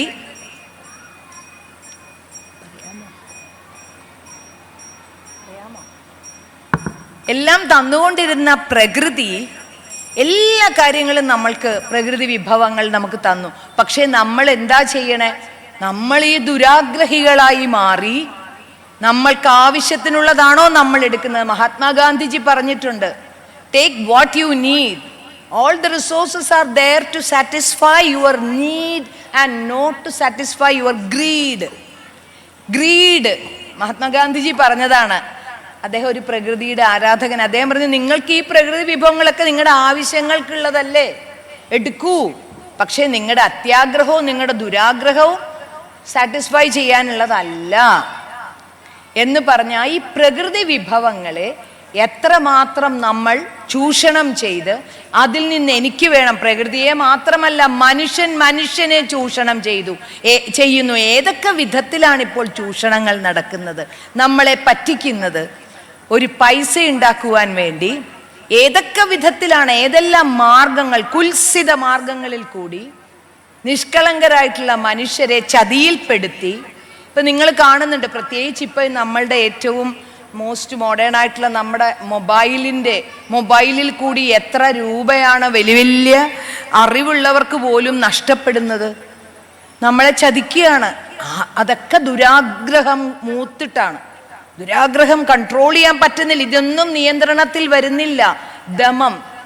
ശരിക്കും പറയുമ്പോൾ ധാർമ്മിക ജീവിതത്തിൻ്റെ അച്ചുതണ്ടായി നിൽക്കുന്നത് പങ്കുവയ്ക്കല. ഞാൻ മുമ്പ് പറഞ്ഞത്, ധാർമ്മിക ജീവിതം എങ്ങനെയാണ് വേണ്ടത്? പങ്കുവയ്ക്കലിലൂടെയാണ്. നമ്മളൊന്ന് ഓർത്ത് നോക്കൂ, നമ്മൾ ജനിച്ചത് എങ്ങനെയാണ്? നമ്മുടെ മാതാവിൻ്റെയും പിതാവിൻ്റെയും രേതസ്സുകൾ ഒന്നിച്ചപ്പോഴാണ് നമ്മൾ ഉണ്ടായത്. അതൊരു പങ്കുവയ്ക്കലല്ലേ? സ്നേഹത്തിൻ്റെ പങ്കുവയ്ക്കൽ. അതേപോലെ മഴയുണ്ടാകുന്നത് പങ്കുവയ്ക്കലല്ലേ? കാറ്റ് വീശുന്നത് പങ്കുവയ്ക്കലല്ലേ? ഈ പ്രകൃതിയിലെ സകലതും പങ്കുവയ്ക്കുകയല്ലേ നമ്മൾക്ക്? ഇപ്പം നമുക്ക് എന്തുകൊണ്ട് പങ്കുവെച്ചുകൂടാ? ആ പങ്കുവെക്കാതെ ഇതെല്ലാം എനിക്ക് വേണം, ഇതെൻ്റെയാണ് എന്ന് പറഞ്ഞ് ലോഭത്തിനെ നമ്മൾ നമ്മുടെ കൂട്ടത്തോട്, നമ്മുടെ ഹൃദയത്തോട് ചേർക്കുകയാണ്. ഈ കുരുക്ഷേത്ര യുദ്ധം തുടങ്ങുന്നതിന് മുൻപ് ശ്രീകൃഷ്ണൻ ദൂതുമായി ചെല്ലുന്നുണ്ട്. അപ്പോൾ ദുര്യോധനൻ പറഞ്ഞു, ആദ്യം കുറച്ച് ഒരു സ്വല്പം സ്ഥലം കൊടുക്കൂ, ഒരു വീട് കൊടുക്കൂ, അവസാനം വന്ന് ഒരു സൂചി കുത്താൻ ഇട പോലും കൊടുക്കുകയില്ല എന്ന് ദുര്യോധനൻ തീർച്ചപ്പെട്ടു പറഞ്ഞു. ഇനി ശ്രീകൃഷ്ണ അങ്ങിവിടെ നിൽക്കണ്ട, യുദ്ധം തന്നെയാണ്, ഒരു സൂചി കുത്താൻ ഇട ഞാൻ അവർക്ക് കൊടുക്കുകയില്ല. തിരിച്ചു വന്ന് ധർമ്മപുത്രരോട് അദ്ദേഹം പറയുന്നുണ്ട്, ഒരു നിവൃത്തിയില്ല, നീ യുദ്ധത്തിലേക്ക് പോവുകയേ നമുക്ക് മാർഗമുള്ളൂ. ഉടനെ ഈ ധർമ്മപുത്രൻ ആലോചിക്കുന്നുണ്ട്, എത്രയോ മഹാരാജാക്കന്മാർ മകുടവും ചൂടി പെരുമ്പറ കൊട്ടി ഇതെൻ്റെ രാജ്യം എന്ന് എത്ര രാജ്യങ്ങളാണ് പിടിച്ചടക്കിയത് അവർ. ഇതിനു മുൻപുള്ള എത്ര രാജാക്കന്മാരെ ഞാൻ കണ്ടിരിക്കണു. ഇതെല്ലാം പിടിച്ചടക്കി മുൻപോട്ട് പോവായിരുന്നു. എൻ്റെ എന്നിട്ട് അവർ മരിച്ചപ്പോഴോ, അവരിവിടുന്ന് ഈ ഭൂമിയിൽ നിന്ന് പോയപ്പോൾ ഈ ഒരു രാജ്യം പോലും കൊണ്ടുപോയില്ലല്ലോ. പിന്നെ എന്തിനിങ്ങനെ നമ്മൾ ആർത്തി കാണിക്കുന്നു? ആർത്തിയുടെ ഭാഷ അരങ്ങ് തകർക്കുന്ന ഈ സമൂഹത്തിൽ നമ്മളിൽ ദയുണ്ടാവണ്ടേ? ദാനം ചെയ്യണ്ടേ? പങ്കുവെക്കണ്ടേ? നിങ്ങളൊന്ന് ഓർത്തു നോക്കൂ, എത്ര കുടുംബങ്ങളാണെന്നോ ഇന്നും ദാരിദ്ര്യത്തിൽ കഴിയുന്നത്. ഒരു വീടില്ലാതെ എത്ര കുടുംബങ്ങൾ. ഒന്ന് പഠിക്കുവാൻ, ഇപ്പം സ്കൂൾ തുറക്കാൻ പോവുകയാണ്, പഠിക്കുവാൻ ബുക്ക് മേടിക്കണം, കുട മേടിക്കണം, ബാഗ് മേടിക്കണം, ചെരുപ്പ് മേടിക്കണം, ഞാൻ എന്ത് ചെയ്യും എന്ന് ചോദിച്ച് കൈമലർത്തുന്ന അമ്മമാരെ ഞാൻ കാണാറുണ്ട്. ഇവിടെയൊക്കെ നമ്മൾക്ക് പങ്കുവെക്കാം, നമ്മൾക്ക് അവരെ നമ്മളോട് ചേർത്ത് നിർത്താം, ഒരാളെയെങ്കിലും. അതിൻ്റെ പുണ്യം നമ്മുടെ മക്കൾക്ക് ഉണ്ടാവുന്നേ. ഞാൻ മുമ്പ് പറഞ്ഞ പോലെ ഞാൻ ഇന്നിവിടെ നിൽക്കുവാൻ കാരണം എൻ്റെ പിതാവും എൻ്റെ മാതാവുമാണ്. അവർ ചെയ്ത പുണ്യപ്രവൃത്തിയുടെ ഫലമാണ് അവരുടെ മക്കൾ അനുഭവിക്കുന്നത്. ദുഃഖമൊക്കെ ഉണ്ടാവും ജീവിതത്തിൽ, പ്രതിസന്ധിയൊന്നും ഇല്ലാതെ സുഖജീവിതം ലോകത്ത് മനുഷ്യർക്കും ഉണ്ടാവില്ല. പ്രതിസന്ധികൾ വരട്ടെ, അവയെ ചവിട്ടിമെതിച്ച് മുന്നേറാനുള്ള കാര്യം നമ്മുടെ ഉള്ളിൽ തന്നാണ് ഇങ്ങോട്ട് വിട്ടിരിക്കണേ. അതൊന്നെടുത്ത് ഉപയോഗിക്കേ വേണ്ടു. അപ്പോൾ ലോഭം എന്നാൽ ദുരാഗ്രഹം, അത്യാഗ്രഹമല്ല. ദുരാഗ്രഹം നമുക്ക് വേണ്ട. നമുക്ക് ആഗ്രഹിക്കാം, നമുക്ക് ആഗ്രഹമൊക്കെ വേണം. ആഗ്രഹമൊന്നും വേണ്ടെന്ന് ഞാൻ പറയില്ല. നമ്മൾക്ക് ആഗ്രഹം വേണം, അതിന് നമ്മൾ കഷ്ടപ്പെടണം, എഫേർട്ട് ഉണ്ടാവണം. ഞാൻ എൻ്റെ കുട്ടികളുടെ ക്ലാസ്സിൽ ഞാൻ പറഞ്ഞു കൊടുക്കാറുണ്ട്, നിങ്ങൾക്ക് നേടണമെങ്കിൽ നിങ്ങൾ കഠിനമായി പ്രയത്നിക്കണം. ഒന്നും ആകാശത്തുനിന്ന് പൊട്ടി വീണ് നിങ്ങളുടെ കയ്യിലേക്ക് കൊണ്ട് തരത്തില്ല. കഷ്ടപ്പെടുക, ഹാർഡ് വർക്ക്, കഠിനമായി പ്രയത്നിച്ച് ആത്മവിശ്വാസത്തോടുകൂടി എൻ്റെ മക്കൾ മുന്നേറാൻ ഞാൻ പറഞ്ഞു കൊടുക്കാറുണ്ട്. ചുമ്മാതെ കിട്ടുമോ നമുക്ക് വിജയം? ഇല്ല, ഒരിടത്തും ഇല്ല. ഇല്ല, കള്ളത്തരത്തിൽ കൂടി, അധർമ്മത്തിൽ കൂടി മാത്രം. അപ്പോൾ ലോഭം ദുരാഗ്രഹമാണ്. ഈ ദുരാഗ്രഹം നമ്മൾക്ക് വേണ്ട. അടുത്തത് മോഹമാണ്. മോഹം എന്ന് പറഞ്ഞാൽ നമ്മൾ വേഗം പറയണം മോഹം, ആഗ്രഹമാണ്. മോഹത്തിൻ്റെ മലയാള അർത്ഥം അതാണ്, എല്ലാ വിധത്തിൽപ്പെട്ട ആഗ്രഹം. ഈ ഒന്ന് കാശ്മീർ പോകണമെന്നൊരു മോഹമുണ്ട്. ഇന്ന് എൻ്റെ ഒരു കൂട്ടുകാരി പറഞ്ഞു, അയ്യോ ടീച്ചറെ ഒന്ന് കാശ്മീർ കാണണം കേട്ടോ. അതിലെ 2-3 പടങ്ങൾ എനിക്ക് അയച്ചു തന്നു. അവിടുത്തെ ഏറ്റവും സുന്ദരം, ഒത്തിരി പടങ്ങൾ കണ്ടിട്ടുണ്ടെങ്കിലും സുന്ദരമായ 2-3 ഫോട്ടോസ് വാട്സപ്പിൽ കണ്ടപ്പോൾ എനിക്കൊരു മോഹം, ഒന്ന് പോകണമല്ലോ.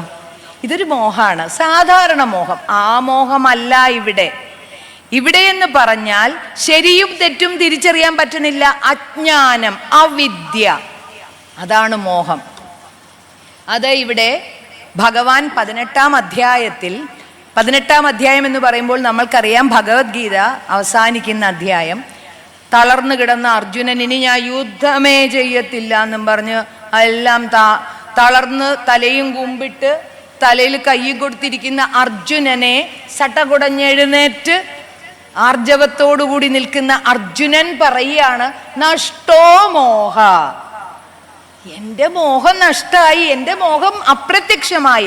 അവിടുത്തെ മോഹം അവിദ്യയാണ്, അതാണ് മോഹം, അറിവില്ലായ്മ. എനിക്കറിയില്ലായിരുന്നു ഭഗവാനെ, എനിക്കറിയാമായിരുന്നില്ല എന്താണ് വിദ്യ, എന്താണെന്ന് എനിക്കറിയില്ലായിരുന്നു, സത്യം എന്തെന്ന് എനിക്കറിയില്ലായിരുന്നു, അറിവില്ലായിരുന്നു എനിക്ക്. ഈ അറിവ്, ഈ വിദ്യയില്ലായ്മ അങ്ങയുടെ നാവിൽ നിന്ന് വന്ന ആ ഒരു ഗീതങ്ങൾ കൊണ്ട് എൻ്റെ അറിവില്ലായ്മ എല്ലാം അപ്രത്യക്ഷമായി. നഷ്ടോ മോഹ, 73-ാമത്തെ ശ്ലോകം, 18-ാം അധ്യായം. എനിക്കിപ്പോൾ എല്ലാം ഓർമ്മ വരികയാണ്. അങ്ങയുടെ അനുഗ്രഹം കൊണ്ട് എൻ്റെ അവിദ്യ അപ്രത്യക്ഷമായി. അതാണ് മോഹം. നമ്മൾക്ക് എല്ലാവർക്കുമുണ്ട് അറിവില്ലായ്മ. നമ്മൾക്കെല്ലാം ഒന്നും അറിയണം എന്നില്ല, പക്ഷേ നമ്മൾ അറിയുവാൻ ശ്രമിക്കണം. ആ അറിയുവാൻ ശ്രമിക്കുമ്പോൾ കുട്ടികൾക്കാണേലും വേണ്ട ഒരു മൂല്യമുണ്ട്. ഈ അജ്ഞാനം ഉണ്ടാകാനുള്ള കാരണം, ഇതൊരു വൈരിയായിട്ട് മാറാനുള്ള കാരണം, നമ്മൾക്കവിടെ വിനയം എന്ന മൂല്യം ഇല്ലാതാകണം. വിദ്യ ദദാതി വിനയം, വിദ്യ വേണോ നീ വിനയമുള്ളവനാകൂ എന്നാണ് പൂർവികർ പറഞ്ഞു തന്നിരിക്കുന്നത്. നിനക്ക് വിനയമുണ്ടോ? B humble. നീ ആരാണ്? നീ ആരുമല്ല. നീ ഓർക്കണം, നിന്റെ മുമ്പിൽ വരുന്ന ഓരോരുത്തരിലും നിന്നെക്കാട്ടിൽ അറിവുള്ളവരാണ് എന്നുള്ള ഓർമ്മ നിന്നിലുണ്ടാവണം. നീയാണെല്ലാം അറിയുന്നവൾ, നിനക്കെല്ലാം അറിയാം, ബാക്കിയുള്ളവരൊന്നും ഒന്നും അറിഞ്ഞുകൂടാ. വെറും തെറ്റാണത്. നമ്മൾക്കൊക്കെ നമ്മൾ എന്ത് പാരാവാരമാകുന്ന ഒരു വലിയ പാരാവാരമാണ് നമ്മുടെ ഈ ഖനികൾ, സ്വർണ്ണ ഖനികൾ, വേദമെന്ന്. അതിലെ എന്ത് നമ്മൾ മനസ്സിലാക്കണോ വളരെ കുറച്ചാണ് നമ്മൾ മനസ്സിലാക്കുന്നത്. എങ്കിലും മനസ്സിലാക്കിയതിനെ മറ്റുള്ളവർക്ക് പകർന്നു കൊടുക്കുവാൻ നമ്മൾ തയ്യാറാകണം. അപ്പോൾ വേണ്ടത് വിനയമാണ്. എന്തുകൊണ്ടാണ് നമ്മളിൽ അവിദ്യ ഉണ്ടതെന്ന് നിങ്ങൾ ഓർക്കണം. എന്തുകൊണ്ടാണ് നമ്മൾക്ക് ചില കാര്യങ്ങളിൽ അജ്ഞാനം? കാരണം നമ്മളിലെ ഗർവ്. നമുക്കൊരു ഗർവുണ്ട്, ആരോടെങ്കിലും സംശയം ചോദിക്കുവാൻ നമുക്ക് മടിയാണ്, നമ്മൾ മിണ്ടാതിരിക്കും. കുട്ടികൾ പോലും ക്ലാസ്സിൽ ചോദ്യം ചോദിക്കാൻ മടി കാണിക്കുന്നു. ഞാൻ പറയും, നിങ്ങൾ ചോദ്യം ചോദിക്കണം. എന്തുകൊണ്ട്? എനിക്കറിയാമെങ്കിൽ ഞാൻ പറഞ്ഞു തരാം, ഇല്ലെങ്കിൽ ഞാനത് നോക്കി ആരോടെങ്കിലും എൻ്റെ ഗുരുക്കന്മാരോട് ചോദിച്ച്. ഇന്ന് ഞാനിവിടെ നിൽക്കുന്നത് തന്നെ എൻ്റെ എത്രയോ ഗുരുക്കന്മാരുടെ അനുഗ്രഹവും അവരുടെ അറിവുകളുമാണ് ഞാൻ നിങ്ങൾക്ക് പകർന്നു നൽകുന്നത്. അവയെ എൻ്റെ മനസ്സിലിട്ട് ഉരുക്കഴിച്ച് ഞാൻ നിങ്ങൾക്ക് പറഞ്ഞു തരുന്നു. എല്ലാം ഉണ്ട് ഇവിടെ. അതിനെ ഒന്ന് എടുത്ത് മനസ്സിലാക്കുകയേ വേണ്ടൂ. അതിന് നമ്മൾക്ക് വേണ്ടത് വിനയമാണ്. അപ്പോൾ ഈ മോഹം എന്ന വൈരിയെ നമ്മൾക്ക് മാറ്റണമെങ്കിൽ, നമ്മുടെ ഉള്ളിൽ നിന്ന് ഈ അവിദ്യയെ മാറ്റണമെങ്കിൽ ആദ്യമായി നമ്മൾ ചെയ്യേണ്ടത് വിനയമുള്ളവരാകുക. നമ്മൾ ഈ ലോകത്താരുമല്ല, ഒരു അണുവിനെ പോലെയുള്ള ഒരു ജീവിയാണ്. നിമിഷ നേരം മതി 58 ഗ്രാം ചാരമാകാനുള്ള ശരീരമാണ് ഇതെല്ലാം. നിമിഷ നേരം കൊണ്ട് നിങ്ങൾ ഓർക്കണം, രാവിലെ വീട്ടിൽ നിന്ന് ഭാര്യ ജോലിക്ക് പോയി ഉച്ചയ്ക്ക് തിരിച്ചു വന്നപ്പോഴത്തേക്ക് ഭർത്താവ് മരിച്ചു കിടക്കണു. ഇല്ലെങ്കിൽ ഇതുപോലെ ഇന്ന് എത്ര സംഭവങ്ങളാണ്. രാത്രിയിൽ ആഹാരം കൊടുത്തിട്ട് പാത്രം കഴുകി തിരിച്ചു വന്ന് ഭാര്യ നോക്കിയപ്പോൾ ഭർത്താവ് ചാരുകസേരയിൽ മരിച്ചു കിടക്കണു. അത്രയേ ഉള്ളൂ നമ്മൾ. എന്നാണ് നമ്മളൊക്കെ അങ്ങോട്ട് പോകേണ്ടതെന്ന്. മരണം എന്നത് അനിവാര്യമായിട്ടുള്ള ഒരു കാര്യമാണ്. അത് വരില്ല എന്നാണ് നമ്മുടെ ഈ മനുഷ്യർ വിഡ്ഢി എന്ന് പറയുന്നത്. എന്തുകൊണ്ടാണെന്നോ, നമ്മളെല്ലാവരും വിശ്വസിക്കുകയാണ് എനിക്ക് മരണം ഉണ്ടാവില്ല. ഈ വിശ്വാസത്തിൽ നമ്മൾ ജീവിക്കുന്നത് കൊണ്ടാണ് ഈ ഷഡ്വൈരികൾ നമ്മളെ പൊതിഞ്ഞു നിൽക്കുന്നത്. നമ്മൾക്കൊരു ദിവസം മരണമുണ്ട് എന്നൊന്ന് വിചാരിച്ചാൽ മതി, നമ്മൾ ഏറ്റവും വിനയമുള്ളവരാകും. ആ വിനയത്തിൽ നമ്മൾക്ക് മുൻപോട്ട് പോകാൻ സാധിക്കും. നമ്മൾക്ക് വിദ്യ നേടുവാൻ സാധിക്കും. കഴിയുന്നത്ര അറിവുകൾ സമ്പാദിക്കുക. എൻ്റെ കുഞ്ഞുങ്ങളോട് ഞാൻ പറയാറുണ്ട് ക്ലാസ്സുകളിൽ, നിങ്ങൾക്ക് 18 വയസ്സായെങ്കിൽ ഡ്രൈവിംഗ് പഠിക്കുക, സ്വിമ്മിങ് പഠിക്കുക, നിങ്ങൾക്കൊരു ഭാഷ പഠിക്കുക. കാരണം ഫുൾ ഓഫ് എനർജിയാണ് നമ്മുടെ കുട്ടികൾ, യൂത്ത്. അവരിലെ പവർഫുള്ളാണ് അവരുടെ ബ്രെയിൻ. ആ ബ്രെയിൻ നിങ്ങളൊന്ന് ഉപയോഗിക്കുക. എന്നിട്ട് നിങ്ങൾക്ക് കഴിയുന്നത്ര അറിവുകൾ ശേഖരിക്കുക, ഇതിലേക്ക് സ്റ്റോർ ചെയ്ത് വെക്കുക. ഇവിടെ എന്ത് സ്ഥലമുണ്ടെന്നറിയുമോ എന്ന് ഞാൻ പറയാറുണ്ട്. അപ്പോൾ നമ്മളിലുള്ള അജ്ഞാനം മാറണമെങ്കിൽ നമ്മൾ വിനയമുള്ളവരാകണം. അതിന് ഉത്തമ ഉദാഹരണം ഹനുമാൻ സ്വാമിയാണ്. ശ്രീരാമനവമി ഇപ്പം കഴിഞ്ഞതേ ഉള്ളൂ. ഹനുമാൻ സ്വാമി ശ്രീപാർവതിയുടെയും മഹാദേവന്റെയും വീര്യം ഉൾക്കൊണ്ട അഞ്ജനാനന്ദനായ ഹനുമാൻ സ്വാമി മഹാഗുരുവായ സൂര്യഭഗവാന്റെ അടുത്ത് വിദ്യ അഭ്യസിക്കുവാൻ പോയി. സൂര്യഭഗവാൻ പറഞ്ഞു, എനിക്ക് നിനക്ക് എങ്ങനെയാ വിദ്യ പറഞ്ഞു തരാൻ പറ്റുക ഹനുമാനെ? ഞാൻ സഞ്ചരിച്ചുകൊണ്ടിരിക്കുകയല്ലേ, എനിക്ക് എങ്ങനെയാ നിനക്ക് വിദ്യ പറഞ്ഞു തരാൻ പറ്റുക? നിനക്ക് ഈ സഞ്ചരിക്കാൻ പറ്റുമോ എൻ്റെ കൂടെ? എങ്ങനെ പഠിപ്പിക്കും ഞാൻ? നീ തന്നെ ഒരു മാർഗം കണ്ടുപിടിക്കൂ എന്ന് അങ്ങോട്ടൊരു ചോദ്യം ഇട്ടു കൊടുത്തു. എന്നെ പഠിപ്പിക്കണമെന്ന് പറഞ്ഞ് എന്നെ വേദങ്ങളും ശാസ്ത്രങ്ങളൊക്കെ ഒന്ന് പഠിപ്പിക്കൂ സൂര്യഭഗവാനെ എന്ന് പറഞ്ഞു വന്ന ഹനുമാൻ സ്വാമിക്ക് ഒരു ചോദ്യം ഇട്ടു കൊടുത്തു സൂര്യഭഗവാൻ.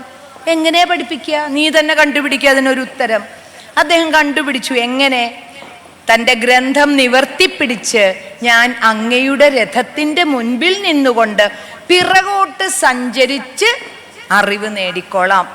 അങ്ങ് പറയുന്നത് ഞാൻ കേട്ടുകൊള്ളാം, പഠിച്ചുകൊള്ളാം, ശ്രവണ മനന ധ്യാനങ്ങളിലൂടെ. അങ്ങ് അതിന് സമ്മതിക്കുവോ? സൂര്യഭഗവാൻ അത്ഭുതപ്പെട്ടു പോയി. എത്ര സ്പീഡിൽ സഞ്ചരിക്കുന്ന സൂര്യഭഗവാന്റെ രഥത്തിൻ്റെ മുൻപിൽ നിന്ന് മുൻപോട്ട് അദ്ദേഹത്തിനെ അഭിമുഖമായിട്ട് തൻ്റെ ഗ്രന്ഥം നിവർത്തിപ്പിടിച്ച് പിറകോട്ട് സഞ്ചരിക്കുന്ന ഒരു വിദ്യാർത്ഥി. അതാണ് വിദ്യാർത്ഥി. ഉള്ളിൽ ആ ഒരിച്ഛ വേണം, ആഗ്രഹം വേണം, എനിക്ക് പഠിക്കണം. ഈ ആഗ്രഹമുള്ള കുട്ടികളാണ് ഉയർന്നു വരുന്നത്. ഇതില്ലാതെ ഇഷ്ടമില്ലാത്തടത്ത് കൊണ്ട് നമ്മളാക്കി അവരെ പഠിക്കാൻ നിർബന്ധിച്ചു വലിച്ചഴച്ച് അതല്ല വേണ്ട. കുട്ടിക്ക് ആഗ്രഹം ഉണ്ടാവണം. അതിനവനൊരു പ്രായമാകുമ്പോൾ അവൻ തന്നെ ആവശ്യപ്പെടും, ഇന്നതെനിക്ക് പഠിക്കണം, ഇന്നതിലേക്ക് എന്നെ വിടൂ. ഇല്ലേ, അവൻ്റെ ആ ഒരു സ്വഭാവം കൊണ്ട് നമുക്ക് മനസ്സിലാക്കാം. അപ്പം ഇദ്ദേഹം അങ്ങനെ 60 നാഴിക കൊണ്ട് സകല വേദശാസ്ത്രങ്ങളും ഹൃദിസ്ഥമാക്കി എന്ന് പറയുന്നുണ്ട്. അപ്പൊ ഹനുമാൻ എന്ന വിദ്യാർത്ഥിയെ നമ്മുടെ കുട്ടികൾ മാതൃകയാക്കണം. അപ്പോൾ അദ്ദേഹത്തിന് വിനയം എന്ന മൂല്യമുണ്ടായിരുന്നു. ഹനുമാൻ സ്വാമിക്ക് വിനയമുണ്ടായിരുന്നു. അപ്പോൾ ആ വിനയം നമ്മുടെ കുഞ്ഞുങ്ങളിലും ഉണ്ടാവണം. ഇന്നത്തെ കുട്ടികളിൽ പലയിടത്ത് ചെല്ലുമ്പോഴും പറയും, ടീച്ചർ കുട്ടികളുടെ ക്ലാസ്സിൽ ചെല്ലുമ്പോൾ കുട്ടികളൊന്ന് എഴുന്നേറ്റ് നിൽക്കാൻ പറയണം ടീച്ചറെ. ആരെങ്കിലും മുതിർന്നവർ വരുമ്പം ഒന്ന് നമസ്തേ പറയണം, ഞാൻ പറയണം. ഇല്ലേ, കുട്ടികൾ അങ്ങനെ ഇത്രയും കൂടുതൽ അവർ വൈകുന്നേരം ഇത്തിരി നേരത്തെ വീട്ടിലേക്ക് വരാൻ പറയണം. ഇങ്ങനെ ഓരോ കാര്യങ്ങൾ ഓരോരുത്തർ ആവശ്യപ്പെടുന്നു അധ്യാപകരോട്. പണ്ട് ഇതെല്ലാം പറഞ്ഞു തരുവാൻ നമ്മുടെ വീട്ടിൽ ആൾക്കാരുണ്ടായിരുന്നു. നമ്മൾ ചെവി ഓർത്തിരുന്നു. ഞാൻ ആദ്യം പറഞ്ഞതുപോലെ ഓർമ്മിപ്പിക്കുവാൻ. ഇന്ന് അവരൊക്കെ അപ്രത്യക്ഷമായി, അല്ലെങ്കിൽ തന്നെ അവരുണ്ടെങ്കിൽ തന്നെ അവർ പറയുന്ന ആർക്കും കേൾക്കണ്ട. അപ്പോൾ വിദ്യ നേടുവാൻ മോഹം എന്ന് പറയുമ്പോൾ അവിദ്യയാണ്. ആ അവിദ്യ നമ്മളിൽ നിന്ന് മാറണമെങ്കിൽ നമ്മൾ വിനയാന്വിതരാകുക. അടുത്തതാണ് മതം. ആഹാ, മതം. മതം എന്ന് പറഞ്ഞാൽ മത്ത് പിടിപ്പിക്കുന്നത്. സ്വബോധം നഷ്ടപ്പെടുന്നവരാണ് മതം ഉണ്ടാവണം. ഉദാഹരണം നിങ്ങൾക്ക് എല്ലാവർക്കും അറിയാം, ആന. ആനയ്ക്ക് മതം ഉണ്ടാവണു. മതം പൊട്ടിന്ന് നമ്മൾ പറയും. പിന്നെ ആന എന്താ ചെയ്യണത് നമുക്കറിയാം. ആനയ്ക്ക് പിന്നെ എന്തെങ്കിലും ഒരു ബോധം ഉണ്ടോ? ആനപ്പാപ്പൻ പറഞ്ഞ അവൻ കേൾക്കുവോ? പിന്നെ നാശത്തിലേക്കാണ് പോണത്. എല്ലാം നശിപ്പിക്കുവാനുള്ള ഒരു ത്വരയാണ് പിന്നെ അവന്. ഇതാണ് മതം. സ്വബോധം നഷ്ടപ്പെട്ടുള്ള ഒരു പ്രവൃത്തിയിലേക്ക് നമ്മൾ പോകുന്നതാണ് മതം. അതിലിപ്പോൾ നമ്മൾക്ക് ഈ സ്വബോധം നഷ്ടപ്പെടുവാൻ ഇപ്പോൾ നമ്മൾക്ക് സുലഭമായി നമ്മുടെ കയ്യിൽ പല കാര്യങ്ങളാണ്. മദ്യം, മയക്കുമരുന്ന്, മൊബൈല്, ഇവ മൂന്നും നമ്മളെ മത്ത് പിടിപ്പിക്കുകയാണ്. മദ്യവും മയക്കുമരുന്നും മൊബൈലും, ഒരു സംശയവും വേണ്ട. ഇന്നത്തെ ഒരു തലമുറയിൽപ്പെട്ടവർ ചെയ്യുന്ന കുറ്റകൃത്യങ്ങൾ, ചെയ്യാൻ പാടില്ലാത്ത കാര്യങ്ങൾ ചെയ്യുന്നത് ഇതിൻ്റെയൊക്കെ പിറകിൽ ഈ 3 കാര്യങ്ങളുണ്ട്. ഇത് നമ്മളെ മത്ത് പിടിപ്പിക്കുകയാണ്. മദ്യവും മയക്കുമരുന്നും മൊബൈലുമൊക്കെ. ഇത് കൂടുതൽ നമ്മൾ ഇതിലേക്ക് അഡിക്റ്റ് ആയിക്കഴിഞ്ഞാൽ നമ്മുടെ ബോധം പോയി, സ്വബോധം പോയി. ഞാനാണെന്ന് അറിയുന്നില്ല. എനിക്ക് ഇപ്പം പലരും പറയുന്നുണ്ട്, ഡോക്ടേഴ്സ്, നമ്മുടെ കൂട്ടുകാർ ഡോക്ടേഴ്സ് പറയും, 2ലും 3ലും ഒക്കെ പഠിക്കുന്ന കുട്ടികളെ കൊണ്ടുവരുന്നുണ്ട്, ടെൻഷനാണെന്ന്. ടെൻഷൻ കുട്ടിക്ക് 8 വയസ്സായ കുട്ടിക്ക് ടെൻഷനേ. ഒന്ന് ഓർത്തു നോക്കൂ, 8 വയസ്സായ കുട്ടി പൂമ്പാറ്റയുടെയും മഴവില്ലിൻ്റെയും മഴയുടെയും തുമ്പിയുടെയും ഒക്കെ പുറകെ, പൂക്കളുടെയും പുറകെ ഓടി നടക്കേണ്ട കുട്ടിക്ക് ടെൻഷൻ. ഇപ്പം എന്താ ടെൻഷൻ? എന്താ അവള് മിണ്ടണില്ല, അവൾക്ക് ദേഷ്യം. ഇപ്പം ഡോക്ടർ ചോദിച്ചു, എന്തെങ്കിലും പ്രത്യേകതയുണ്ടോ? ആഹാരം അവൾക്ക് ഇഷ്ടമില്ലാത്താണോ നിങ്ങൾ ഉണ്ടാക്കിക്കൊണ്ട്? അതൊന്നുമല്ല, ഞാൻ അവളുടെ ഫോൺ മേടിച്ചു വെച്ചു. പരീക്ഷയൊക്കെ അല്ലേ, ഫോൺ മേടിച്ചു വെച്ചപ്പോൾ കുട്ടിക്ക് സ്വബോധം പോയി. ഗെയിമിൻ്റെ അഡിക്റ്റായി ആ കുട്ടി. ഗെയിം കളിച്ച് ഈ ഗെയിം കളിക്കുമ്പോഴുണ്ടല്ലോ, അവിടെ ഒരു എതിരാളി ഉണ്ട്. ആ എതിരാളിയെ തോൽപ്പിക്കാനുള്ള ഒരു വാഞ്ചയാണ് നമ്മളിൽ. ആ എതിരാളി അതിലും മിടുമിടുക്കനാണ്. അവൻ തോക്കുകയില്ല എന്നുള്ളത് ഈ പാവം കുട്ടി അറിയുന്നില്ല. കുട്ടി പിന്നെയും പിന്നെയും അതിലേക്ക് ആകർഷിക്കപ്പെടുകയാണ്. അപ്പൊ ഇത് 3 നമ്മളെ മത്ത് പിടിപ്പിക്കുന്നതാണ്. ഇത് നമ്മുടെ ഷഡ്വൈരികളിലെ പ്രധാനപ്പെട്ട ഒന്നാണ് മതം. അതിൽ പറയുന്നുണ്ട്, രാജാധികാരത്തിൽ മതമത്തനായി രാവണൻ. രാവണൻ ഈ ഷഡ്വൈരികളിൽ, അഷ്ടവൈരികളുടെയും രാജാവാണ് രാവണൻ. ഉദാഹരണം നമുക്ക് രാവണനെ പറയാൻ പറ്റുള്ളൂ. ഇതിനെല്ലാത്തിനും മതമത്തനായിട്ടാണ്. എന്തിലെ? രാജാധികാരത്തിൽ, അധികാരത്തിൽ മത്ത് പിടിച്ചിരിക്കുകയാണ്. സ്ത്രീയിൽ മത്ത് പിടിച്ചിരിക്കുകയാണ്. സുഖഭോഗങ്ങളിൽ മത്ത് പിടിച്ചിരിക്കുകയാണ്. ഇങ്ങനെ പല പ്രതികൂലമായിട്ടുള്ള കാര്യങ്ങൾ ഉണ്ടെങ്കിലും എത്ര നല്ല നല്ല കാര്യങ്ങളുണ്ട് രാവണന്. രാവണന്റെ 10 തല 10 PhD ആണ്. എത്ര അറിവാന്നറിയോ രാവണന്? നല്ലൊരു സംഗീതജ്ഞൻ, നല്ല ഒരു വീണ വായിക്കുന്ന, നല്ല വീണ നന്നായി വായിക്കും, രുദ്രവീണ. പ്രകൃതി പോലും നിശ്ചലമാകും. നല്ല ഒരു ഭരണാധികാരി, ഏറ്റവും വലിയ കോടിപതിയായ രാജാവ്. തൻ്റെ പ്രജകളെ വളരെ കാര്യമായിട്ടാണ് അദ്ദേഹം നോക്കിയിരുന്നത്. ലങ്ക സ്വർഗതുല്യം, അതിസുന്ദരൻ. ഹനുമാൻ സ്വാമി ആദ്യമായിട്ട് രാവണനെ കണ്ടപ്പോൾ ഉണ്ടല്ലോ, ഞെട്ടിപ്പോയി. ആ ഇലച്ചീന്തിൻ്റെ ഇടയിൽ കൂടിയാണ് രാവണനെ കാണുന്നത്. സീതാദേവിയുടെ ശിംശുഭാ വൃക്ഷത്തിൻ്റെ ആ ചില്ലയിൽ ഇരുന്നു കൊണ്ട് ഇലകളുടെ ഇടയിൽ കൂടി നോക്കിയപ്പോൾ രാവണൻ വരണു സീതയുടെ അടുത്തേക്ക്. എന്താ ഭംഗി! ശ്രീരാമസ്വാമി അടുത്തു വരില്ല, അത്ര സുന്ദരനാണ്.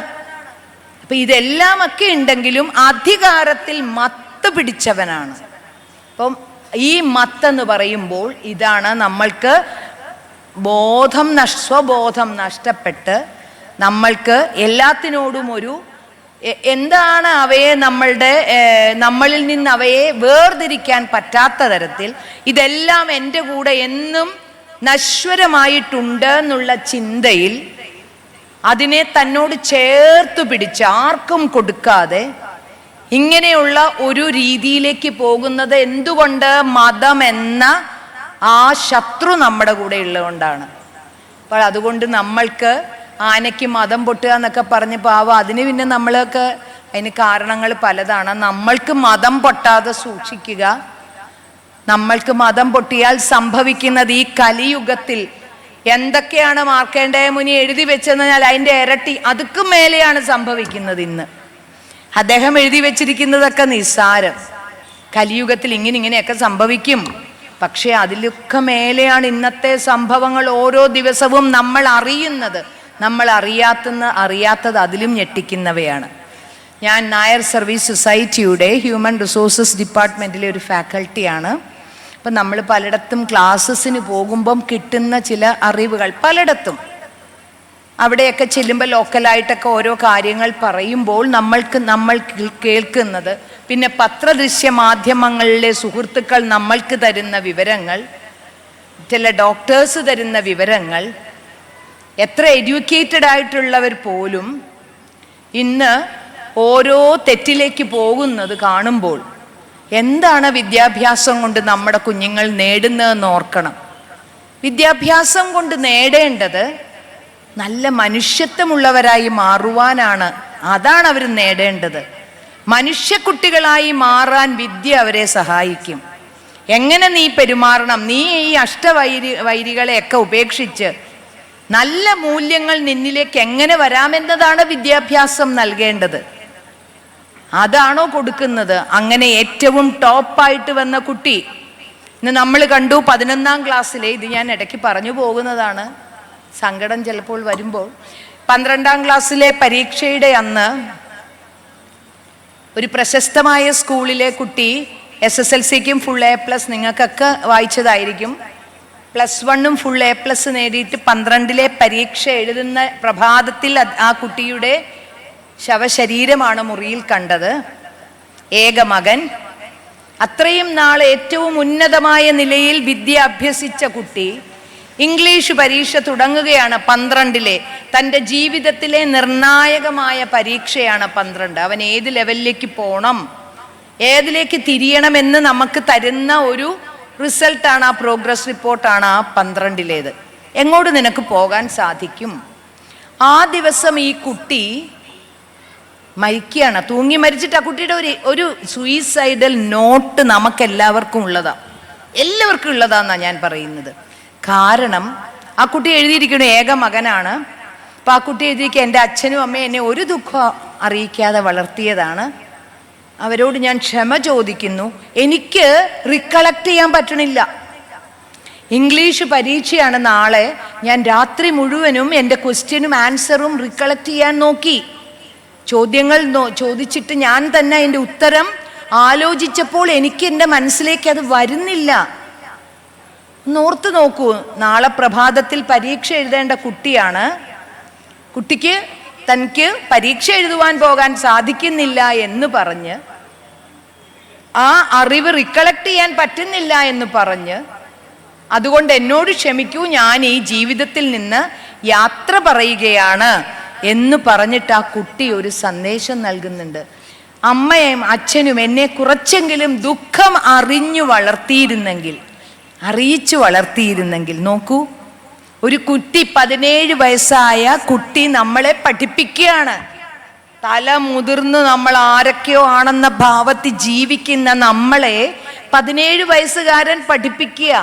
നിങ്ങൾ ദുഃഖം അറിയിച്ചു വളർത്തു മക്കളെ, എല്ലാ സുഖങ്ങളും കൊടുത്ത്, ഒന്നിനും ഒരു പോരായ്മ വരാതെ, കടമെടുത്താണെങ്കിലും 25 ലക്ഷം ലോൺ എടുത്താണെങ്കിലും കാനഡ, ബ്രിട്ടൻ, എവിടെയാണ് അവൾക്ക് എവിടെ പഠിക്കണം, അവൻ എവിടെ പഠിക്കണം, വീട് പണയപ്പെടുത്തി, സ്വർണം പണയപ്പെടുത്തി, സകലതും ബാങ്കിൽ വെച്ച്, കൂടാതെ ബാങ്ക് ലോൺ എടുത്ത് പഠിക്കുവാൻ വിടുന്നവർ, അത് തെറ്റാന്നല്ല കേട്ടോ ഞാൻ പറഞ്ഞത്. നമ്മൾ അവരുടെ ഇഷ്ടത്തിന് നിൽക്കുകയാണ്. അവരുടെ വിദ്യാഭ്യാസ മേഖലയിൽ കുട്ടികളുടെ ഇഷ്ടത്തിന് നമ്മൾ നിൽക്കുകയാണ്. പക്ഷെ അവരെ ഒരു ദുഃഖവും, കുട്ടി ഇങ്ങനെയാണോ, നമുക്ക് നിവൃത്തിയില്ല, എൻ്റെയും എൻ്റെ ഭാര്യയുടെയും സമ്പത്ത് ഇത്രയേ ഉള്ളൂ, മകനെ മകളെ, നിങ്ങൾ ഈ സമ്പത്തിൻ്റെ പരിധിയിൽ നിന്നുകൊണ്ട് സ്വപ്നം കാണുമെന്ന് നമ്മൾ പറയാറുണ്ടോ നമ്മുടെ മക്കളോട്? നിങ്ങൾ എത്ര പേര് പറയുന്നുണ്ട്? നമ്മുടെ കുട്ടികൾ ദുഃഖം അറിയുന്നുണ്ട്. ആഗ്രഹങ്ങൾ, അവരുടെ ആഗ്രഹങ്ങൾ, ഒരുമാതിരിപ്പെട്ട ആഗ്രഹം എല്ലാം നമ്മൾ സാധിച്ചു കൊടുക്കണം. അവർക്ക് എവിടെയാണ് എന്തുകൊണ്ടാണ് പിന്നെ ഈ പ്രശ്നങ്ങൾ? അവരിലേക്ക് ഈശ്വരൻ ഇല്ല. ഈശ്വരൻ എന്ന ഒരു ബോസ്, ഞാൻ ഈ പറയുന്നതും എന്നെ കൊണ്ട് ഇതൊക്കെ പറയിപ്പിക്കുന്നതും നിങ്ങളെ കൊണ്ട് ഇതെല്ലാം കേൾപ്പിക്കുന്നതും ആരാണ്? ഈ ഭഗവാൻ അല്ലാതെ ആരാണ്? അദ്ദേഹം വിചാരിക്കാതെ ഒരു വാക്ക് എനിക്ക് പറയുവാൻ സാധിക്കുമോ? നിങ്ങൾക്കൊരു വാക്ക് കേൾക്കാൻ സാധിക്കുമോ? ആ ബോസ് എന്നൊരാൾ ഉണ്ടെന്നുള്ള ചിന്ത നമ്മുടെ കുഞ്ഞുങ്ങളിലേക്ക് വരണം. അപ്പൊ ആ കുട്ടി എഴുതിയിരിക്കണു, നിങ്ങൾ ഒരു കാര്യം ഓർക്കണമായിരുന്നു, ദുഃഖം അറിയിച്ച് വളർത്തണമായിരുന്നു എന്നെ. ദുഃഖം അറിയിച്ച് വളർത്തുക എന്ന് പറഞ്ഞാൽ ധൈര്യമായിട്ട് ആത്മവിശ്വാസത്തോടുകൂടി, നീ തോറ്റാ തോക്കട്ടെ മകനെ, ഒരു പ്രാവശ്യം തോറ്റ എന്താ, നിന്റെ കൂടെ ഞങ്ങളില്ലേ, നിന്റെ കൂടെ ഞങ്ങളില്ലേ എന്നൊന്ന് പറഞ്ഞ് ചേർത്ത് നിർത്തുന്ന മാതാപിതാക്കൾ.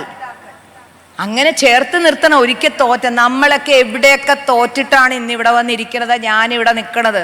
എത്ര പ്രാവശ്യം നമ്മൾ വീണ് മുട്ടിലിഴഞ്ഞ് അവിടെ നിന്നൊക്കെ നമ്മൾ ചാടി എഴുന്നേറ്റ് ഇവിടെ വന്നിരിക്കുക, ഇവിടെ നിൽക്കുക. ഇത് നമ്മുടെ കുട്ടികൾ ശീലിക്കണം. ഏത് പ്രതിസന്ധി വന്നാലും ആ പ്രതിസന്ധിയെ നേരിടാൻ നിനക്ക് ധൈര്യമുണ്ട് മകനെ, നിനക്ക് മകളെ, നീയാണ് നിന്റെ ഗാർഡും ഗാർഡിയനും. അതൊന്ന് പറഞ്ഞു മനസ്സിലാക്കുവാൻ നമ്മൾക്ക് സാധിക്കണം. കൂടുതൽ മതം എന്ന ഒരു സ്വബോധം നഷ്ടപ്പെട്ട് ഒരു സമൂഹമായി നമ്മുടെ ഈ കേരളം മാറാതെ ഇരിക്കണമെങ്കിൽ ഇങ്ങനെയുള്ള ചില കാര്യങ്ങളും കൂടി നമ്മുടെ കുട്ടികളിലേക്ക് പറഞ്ഞ് മനസ്സിലാക്കണം, നമ്മൾ ശീലിക്കണം. അടുത്തത് മത്സരമാണ്. മത്സരം പിന്നെ എന്താ പറയണ്ടേ? കൂടിയല്ല പിറക്കുന്ന നേരത്തും കൂടിയല്ല മരിക്കുന്ന നേരത്തും മധ്യേ ഇങ്ങനെ കാണുന്ന നേരത്ത് മത്സരിക്കുന്നതെന്തിനു നാം വൃഥ. കൃഷ്ണ കൃഷ്ണ മുകുന്ദ ജനാർദ്ദന കൃഷ്ണ ഗോവിന്ദ നാരായണ ഹരേ. അച്യുതാനന്ദ ഗോവിന്ദ മാധവ സച്ചിദാനന്ദ നാരായണ ഹരേ. എന്തിനാ ഈ മത്സരം നമുക്ക് തമ്മില്? ജനിച്ചപ്പോൾ നമ്മൾ ഒന്നിച്ചല്ലായിരുന്നു, മാരിക്കുമ്പോ ഇനി എവിടെ എങ്ങനെയാന്ന് ആർക്കറിയാം? നമുക്ക് മാന്യമായ ഒരു മരണമാണോ ഭഗവാൻ തന്നിരിക്കുന്നതെന്ന് നമുക്കറിയില്ല. ഒരു തുള്ളി വെള്ളം തരാൻ ആരെങ്കിലും ഉണ്ടോയെന്ന് നമുക്കറിയില്ല.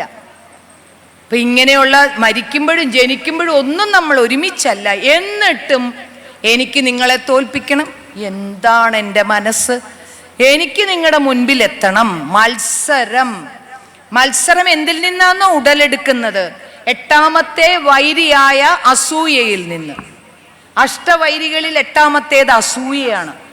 അതിൽ നിന്നാണ് ഈ മത്സരം ഉടലെടുക്കുന്നത്. നമ്മുടെ കുട്ടികളെ നമ്മൾ ഇത് പഠിപ്പിക്കുകയാണ്. അങ്ങോട്ട് നോക്ക്, ഇങ്ങോട്ട് നോക്ക്, അവൻ അങ്ങനെയാണ്, ഇവൻ ഇങ്ങനെയാണ്, അവൻ അവിടെ പോയി, അവന് ഫസ്റ്റ് റാങ്ക് കിട്ടി. എന്താണ് കുട്ടിയുടെ കഴിവ് എന്തെന്ന് നമ്മൾ മനസ്സിലാക്കണില്ല. നീ നിന്റെ കഴിവ് മനസ്സിലാക്കുമോനെ, നീ നിന്നോട് മത്സരിക്ക്. നിനക്ക് മത്സരിക്കാൻ മേലെ. ഇന്നത്തെ നീ അല്ല നാളെ ആവണ്ട. ഇന്ന് നീ കുറച്ചും കൂടി ഒന്ന് പഠിക്ക്, നാളെ ഒന്നുകൂടി മിടുക്കനാക്. നമ്മളെല്ലാവരും ആ മത്സരം നമ്മളെ തന്നെ എതിർ മത്സരാർത്ഥിയായിട്ട് കരുതുക. ഇന്നത്തെ ഞാനല്ല നാളെ പ്രഭാതം കാണണ്ട. ഒന്നുകൂടി എന്തെങ്കിലും ഒരു അറിവ് എനിക്കുണ്ടാവണം, എന്നെ തോൽപ്പിക്കണം, ഞാൻ തന്നെ എന്നെ തോൽപ്പിക്കണം എന്ന ഒരു വിചാരം. അതാണ് മത്സരത്തിൽ വേണ്ടത്. അത് നമ്മൾ അതല്ല ചെയ്യുന്നത്. അന്യോന്യം മത്സരിക്കുക. ഈ മത്സരം ഭഗവാൻ തന്നെ കോപിഷ്ഠനായി നിൽക്കുന്ന തൻ്റെ പിതാവിനെ ജയിലിൽ അടയ്ക്കും. ഞാനിപ്പോൾ എൻ്റെ സഹോദരന്മാരൊക്കെ ഉണ്ട്, അവരെയൊക്കെ ഞാനിപ്പോൾ കൊല്ലും എന്നും പറഞ്ഞ് കോപം കൊണ്ട് ജ്വലിച്ചു നിൽക്കുന്ന ലക്ഷ്മണനോട് ഭഗവാൻ എന്താ പറയണ? ശ്രീരാമസ്വാമി, വത്സ സൗമിത്രേ കുമാരാ നീ കേൾക്കണം, മത്സരാദ്യം വെടിഞ്ഞെന്നുടെ വാക്കുകൾ. ആദ്യം വെടിയേണ്ടത് മത്സരാണ്. നീ ആരോടാ? വത്സ സൗമിത്രേ എന്നാ പറയണേ. നിങ്ങൾ ശ്രദ്ധിച്ചിട്ടുണ്ടോ? ഓരോ വരികൾക്കും ഓരോ അർത്ഥമാണ്. വത്സ ലക്ഷ്മണ എന്നാണോ പറഞ്ഞേ? അല്ല, വത്സ സൗമിത്രേ, സുമിത്രയുടെ മകനെ. സുമിത്ര ആരാണ്? സാഹോദര്യത്തിന്റെ പൊൻചരടാണ് സുമിത്ര. സുമിത്ര വളരെ കുറച്ച് ഭാഗങ്ങളിലേ രാമായണത്തിൽ വരുന്നുള്ളൂ. എന്തിനധികം തിളങ്ങുന്ന കഥാപാത്രമായി മാറുന്നു സുമിത്ര. ഏറ്റവും അർത്ഥസമ്പൂർണമായ ആ ഒരു 4 വരി, നിന്റെ സഹോദരനെ അച്ഛനായി കാണണമെന്നും നിന്റെ ഏട്ടത്തിയമ്മയെ അമ്മയായി കാണണമെന്നും കാടിനെ നീ അയോധ്യയായി കാണണമെന്നും എന്നിട്ട് നീ സുഖമായി പോയി വരിക മകനെ എന്ന് പറഞ്ഞ് തലയിൽ കൈവച്ച് അനുഗ്രഹിച്ചു വിടുന്ന സുമിത്രയുടെ മകനാണ് നീ. കുലധർമ്മം എല്ലാം പറഞ്ഞു കൊടുക്കുന്നുണ്ട് ലക്ഷ്മണന് പോകേണ്ട ഒരു കാര്യവുമില്ല, ഒരാവശ്യമില്ല. ശ്രീരാമൻ മാത്രം പോകാനേ പറഞ്ഞിട്ടുള്ളൂ. ലക്ഷ്മണൻ സ്വയം തീരുമാനിക്കുന്നതാണ്, സുമിത്ര തടയുന്നില്ല. സുമിത്ര ചെന്നിട്ട് പറഞ്ഞു, ഇത് പറഞ്ഞു കൊടുത്തിട്ട് കൂടെ കുലധർമ്മം പറയും. കുലധർമ്മത്തിൽ വേണമെങ്കിൽ നിന്റെ സഹോദരനെയും സഹോദരിയെയും സ്വന്തം ജീവൻ ത്യജിച്ചുകൊണ്ടാണെങ്കിലും നീ രക്ഷിക്കണം. അതുകൂടി പറയുന്നുണ്ട് സുമിത്ര. സ്വന്തം ജീവനെ നീ ത്യജിക്കണം, എങ്കിലും നീ നിന്റെ സഹോദരനെയും സഹോദരിയെയും നോക്കണേ മകനെ എന്ന് പറഞ്ഞ അമ്മ, ആ അമ്മയുടെ മകനായ ലക്ഷ്മണനാണ് ഇങ്ങനെ കോപം കൊണ്ട് ജ്വലിക്കുന്നത്. അപ്പോൾ ഭഗവാൻ പറയാ, നീ മത്സരിക്കാതെ മകനെ. സൗമിത്രേ, മത്സരാദ്യം ആദ്യം വെടിയ്, അതിനെ മത്സരത്തിനെ നീ കട്ട് ചെയ്യ്. നീ ഒന്ന് സ്വബോധത്തിലേക്ക് വാ. എന്തൊക്കെയാ പറഞ്ഞു കൊടുക്കണ ലക്ഷ്മണ സാന്ത്വനം നമ്മൾ പഠിക്കേണ്ടതാണ്. നമ്മുടെ ജീവിതത്തിൽ ജ്ഞാനപ്പാന പോലെ തന്നെ നമ്മുടെ ജീവിതത്തിൽ എടുക്കാവുന്ന കാര്യങ്ങളാണ്, സത്യമായിട്ടുള്ള കാര്യങ്ങളാണ് എഴുത്തച്ഛൻ അതിൽ പറയുന്നത്. അപ്പോൾ മത്സരത്തിന് ഒരു എതിരാളി വേണം, എപ്പോഴും ഒരു എതിരാളി ഉണ്ടാവും. ഞാൻ നിങ്ങളോട് പറയുന്ന, നമ്മൾക്ക് നമ്മുടെ മുൻപിലുള്ളവരെ എതിരാളിയായി കാണാതെ നമ്മളാണ് നമ്മുടെ എതിരാളി എന്ന് പറഞ്ഞ് നമ്മൾ തന്നെയാണ് എൻ്റെ എതിരാളി, ഞാൻ എന്നോട് വേണം മത്സരിക്കാൻ എന്ന ചിന്ത വന്നാൽ ഈ വൈരിയിൽ നിന്ന് നമുക്ക് മത്സരത്തിനെ മാറ്റാം, മത്സരം എന്ന ശത്രുവിനെ നമുക്ക് മാറ്റാം. ഇനിയും ദമ്പും അസൂയയും 6 എണ്ണവും കഴിഞ്ഞു. അതിൻ്റെ കൂടെ അഷ്ടവൈരികൾ എന്ന് പറഞ്ഞ് 2 എണ്ണവും കൂടി ചേർക്കണം. ദമ്പും അസൂയയും, ഇത് രണ്ടും ഇതിൻ്റെയൊക്കെ ഒരു വേറൊരു പതിപ്പെന്ന് പറഞ്ഞാൽ, ദമ്പെന്ന് പറഞ്ഞാൽ അധികാരം കയ്യിൽ കിട്ടുമ്പോൾ, ഇല്ലേ, കുറേ സ്വത്ത് കയ്യിൽ കിട്ടുമ്പോൾ എല്ലാം മറന്ന് ജീവിക്കുന്നവരെ നമ്മൾ കാണുന്നുണ്ട്. കണ്ട ഭാവം ഇല്ല. ചിലർ പറയുന്നുണ്ട്, യോ അയാൾ പണ്ട് ജീവിച്ചിരുന്നപ്പോൾ ഞങ്ങളുടെ വീട്ടിൽ വന്ന് ആഹാരം കഴിച്ചിരുന്നതാണ്, ഇപ്പൊ കണ്ടോ വലിയ ജോലിയെ ഒന്ന് നോക്കുന്നു പോലും ഇല്ല. ഇല്ലെങ്കിൽ പണ്ട് ഞാൻ സഹായിച്ചതാ പഠിച്ചിരുന്നപ്പം, ഞങ്ങളെ ഒന്ന് നോക്കുന്നു പോലും ഇല്ല. കണ്ട ഭാവം വെക്കുന്നില്ല. അധികാരഭ്രമം, സമ്പത്തിന്റെ ഭ്രമം, ഇതെല്ലാം കയ്യിൽ വരുന്നതാണ് ദമ്പം. നമ്മൾക്കത് പാടില്ല. നമ്മൾക്ക് വേണ്ടത് എന്തെന്നോ? കൃതജ്ഞത, ഗ്രാറ്റിറ്റ്യൂഡ്. ഏറ്റവും നോബിളായിട്ടുള്ള വാല്യൂ ആണ് ഗ്രാറ്റിറ്റ്യൂഡ്. Develop gratitude. നന്ദിയുള്ളവരാകണം നമ്മൾ. നമുക്ക് നന്ദി ഉണ്ടാവണം. നന്ദി ആരോട് ഞാൻ ചൊല്ലേണ്ടു എന്ന് മോഹൻലാൽ ഒരു സിനിമയിൽ പാടൂലേ, യേശുദാസ് പാടുമല്ലോ. ആരോടാ നമുക്ക് നന്ദി ചൊല്ലാൻ പറ്റണേ? എത്ര പേരോടാ നമുക്ക് നന്ദി പറയേണ്ടത്? ഈശ്വരൻ തുടങ്ങി പിതാവ് മാതാവ് മുതൽ ഇപ്പൊ ഞാനിവിടെ നിൽക്കുവാൻ എന്നെ സഹായിച്ചിട്ടുള്ളവരോടൊക്കെ ഞാൻ നന്ദിയുള്ളവളായിരിക്കണം. അവരെ സ്മരിക്കണം. ഇടയ്ക്കെങ്കിലുമൊക്കെ ഒന്ന് ഓർക്കണം, അയ്യോ ഞാൻ ഇങ്ങനെയൊക്കെ ആയതിന് എത്ര പേരുടെ കഠിന പ്രയത്നം ഉണ്ടായിരുന്നു, അവരോടൊക്കെ ഞാൻ കടപ്പെടണ്ടേ, കടപ്പാടുണ്ടാവണ്ടേ എനിക്ക്. അപ്പൊ ഈ ദമ്പം എന്തിനാണ്? ഈ അധികാരമുള്ളപ്പോൾ കുറച്ച് ഗർവ് കാണിച്ച് കോപിഷ്ഠനായിട്ട് എല്ലാവരും ഞാൻ പറയുന്നത് കേൾക്കണം, എൻ്റെ അധീനതയിലാവണം, എല്ലാം ഞാൻ പറയുന്നത് പോലെ ചെയ്യാവൂ. സമ്പത്തുണ്ടെങ്കിൽ എനിക്ക് ഇത്രമാത്രം സമ്പത്തുണ്ട്, അതുകൊണ്ട് എല്ലാവരും എൻ്റെ പിറകെ വരണം, ഞാൻ പറയുന്നത് പോലെയൊക്കെ ചെയ്യണം. ഇങ്ങനെയുള്ള ദമ്പ് വേണ്ട. 1 മിനിറ്റ് കൊണ്ട് നമുക്കത്, അതും ഭഗവാൻ പൂന്താനസ്വാമി പറയുന്നുണ്ടല്ലോ, മാളിക മുകളേറിയ മന്നന്റെ തോളിൽ മാറാപ്പ് കയറ്റുന്നതും ഭവാൻ. 2-4 ദിനം കൊണ്ടൊരുത്തിനെ തണ്ടിലേറ്റ് നടത്തുന്നു. 2 ചെയ്യും. തണ്ടിലേറ്റ് നടത്തിക്കൊണ്ടിരിക്കുമ്പോൾ പടേന്ന് താഴെ ഇടും. എപ്പോഴാന്ന് ഓർത്താൽ മതി. അപ്പൊ ഇതൊന്നും പാടില്ല. നമ്മൾക്ക് ഇതൊന്നും സംഭവിക്കില്ല. എന്തുണ്ടായാൽ ഈ ദമ്പ എന്ന വൈരിയെ മാറ്റിയിട്ട് അവിടെ നമ്മൾ കൃതജ്ഞതയുള്ളവരാകുക.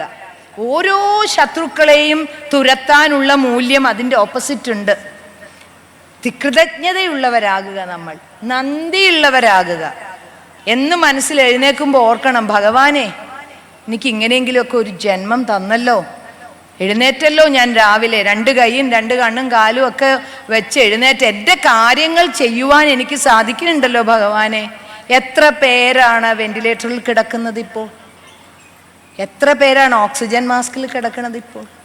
എത്ര പേരാണ് വേദന കൊണ്ട് പുളയുന്ന? അവർക്കൊക്കെ വേണ്ടി നമ്മൾ പ്രാർത്ഥിക്കണം. നമ്മുടെ പ്രാർത്ഥന എപ്പോഴും എല്ലാവർക്കും വേണ്ടിയാവണം. ഇപ്പം ഞാൻ ദേവിയോട്, അവിടെ ഭദ്രകാളിയുണ്ട്, ശാന്തസ്വരൂപിണിയായ ദേവിയുണ്ട്, ഞാൻ പ്രാർത്ഥിച്ചു, ഭഗവാനെ എല്ലാവർക്കും നന്മ വരുത്തണമേ, സമാധാനം ഉണ്ടാവണേ. നമുക്ക് സമാധാനമാണ് വേണ്ടത്. പൈസയും സ്വത്തിനും ഒന്നും, എത്രയേ സ്വത്തുള്ളവരൊക്കെ നിങ്ങൾ വിചാരിക്കുന്നുണ്ടോ അവർക്കൊക്കെ സമാധാനം ഉണ്ടെന്ന്?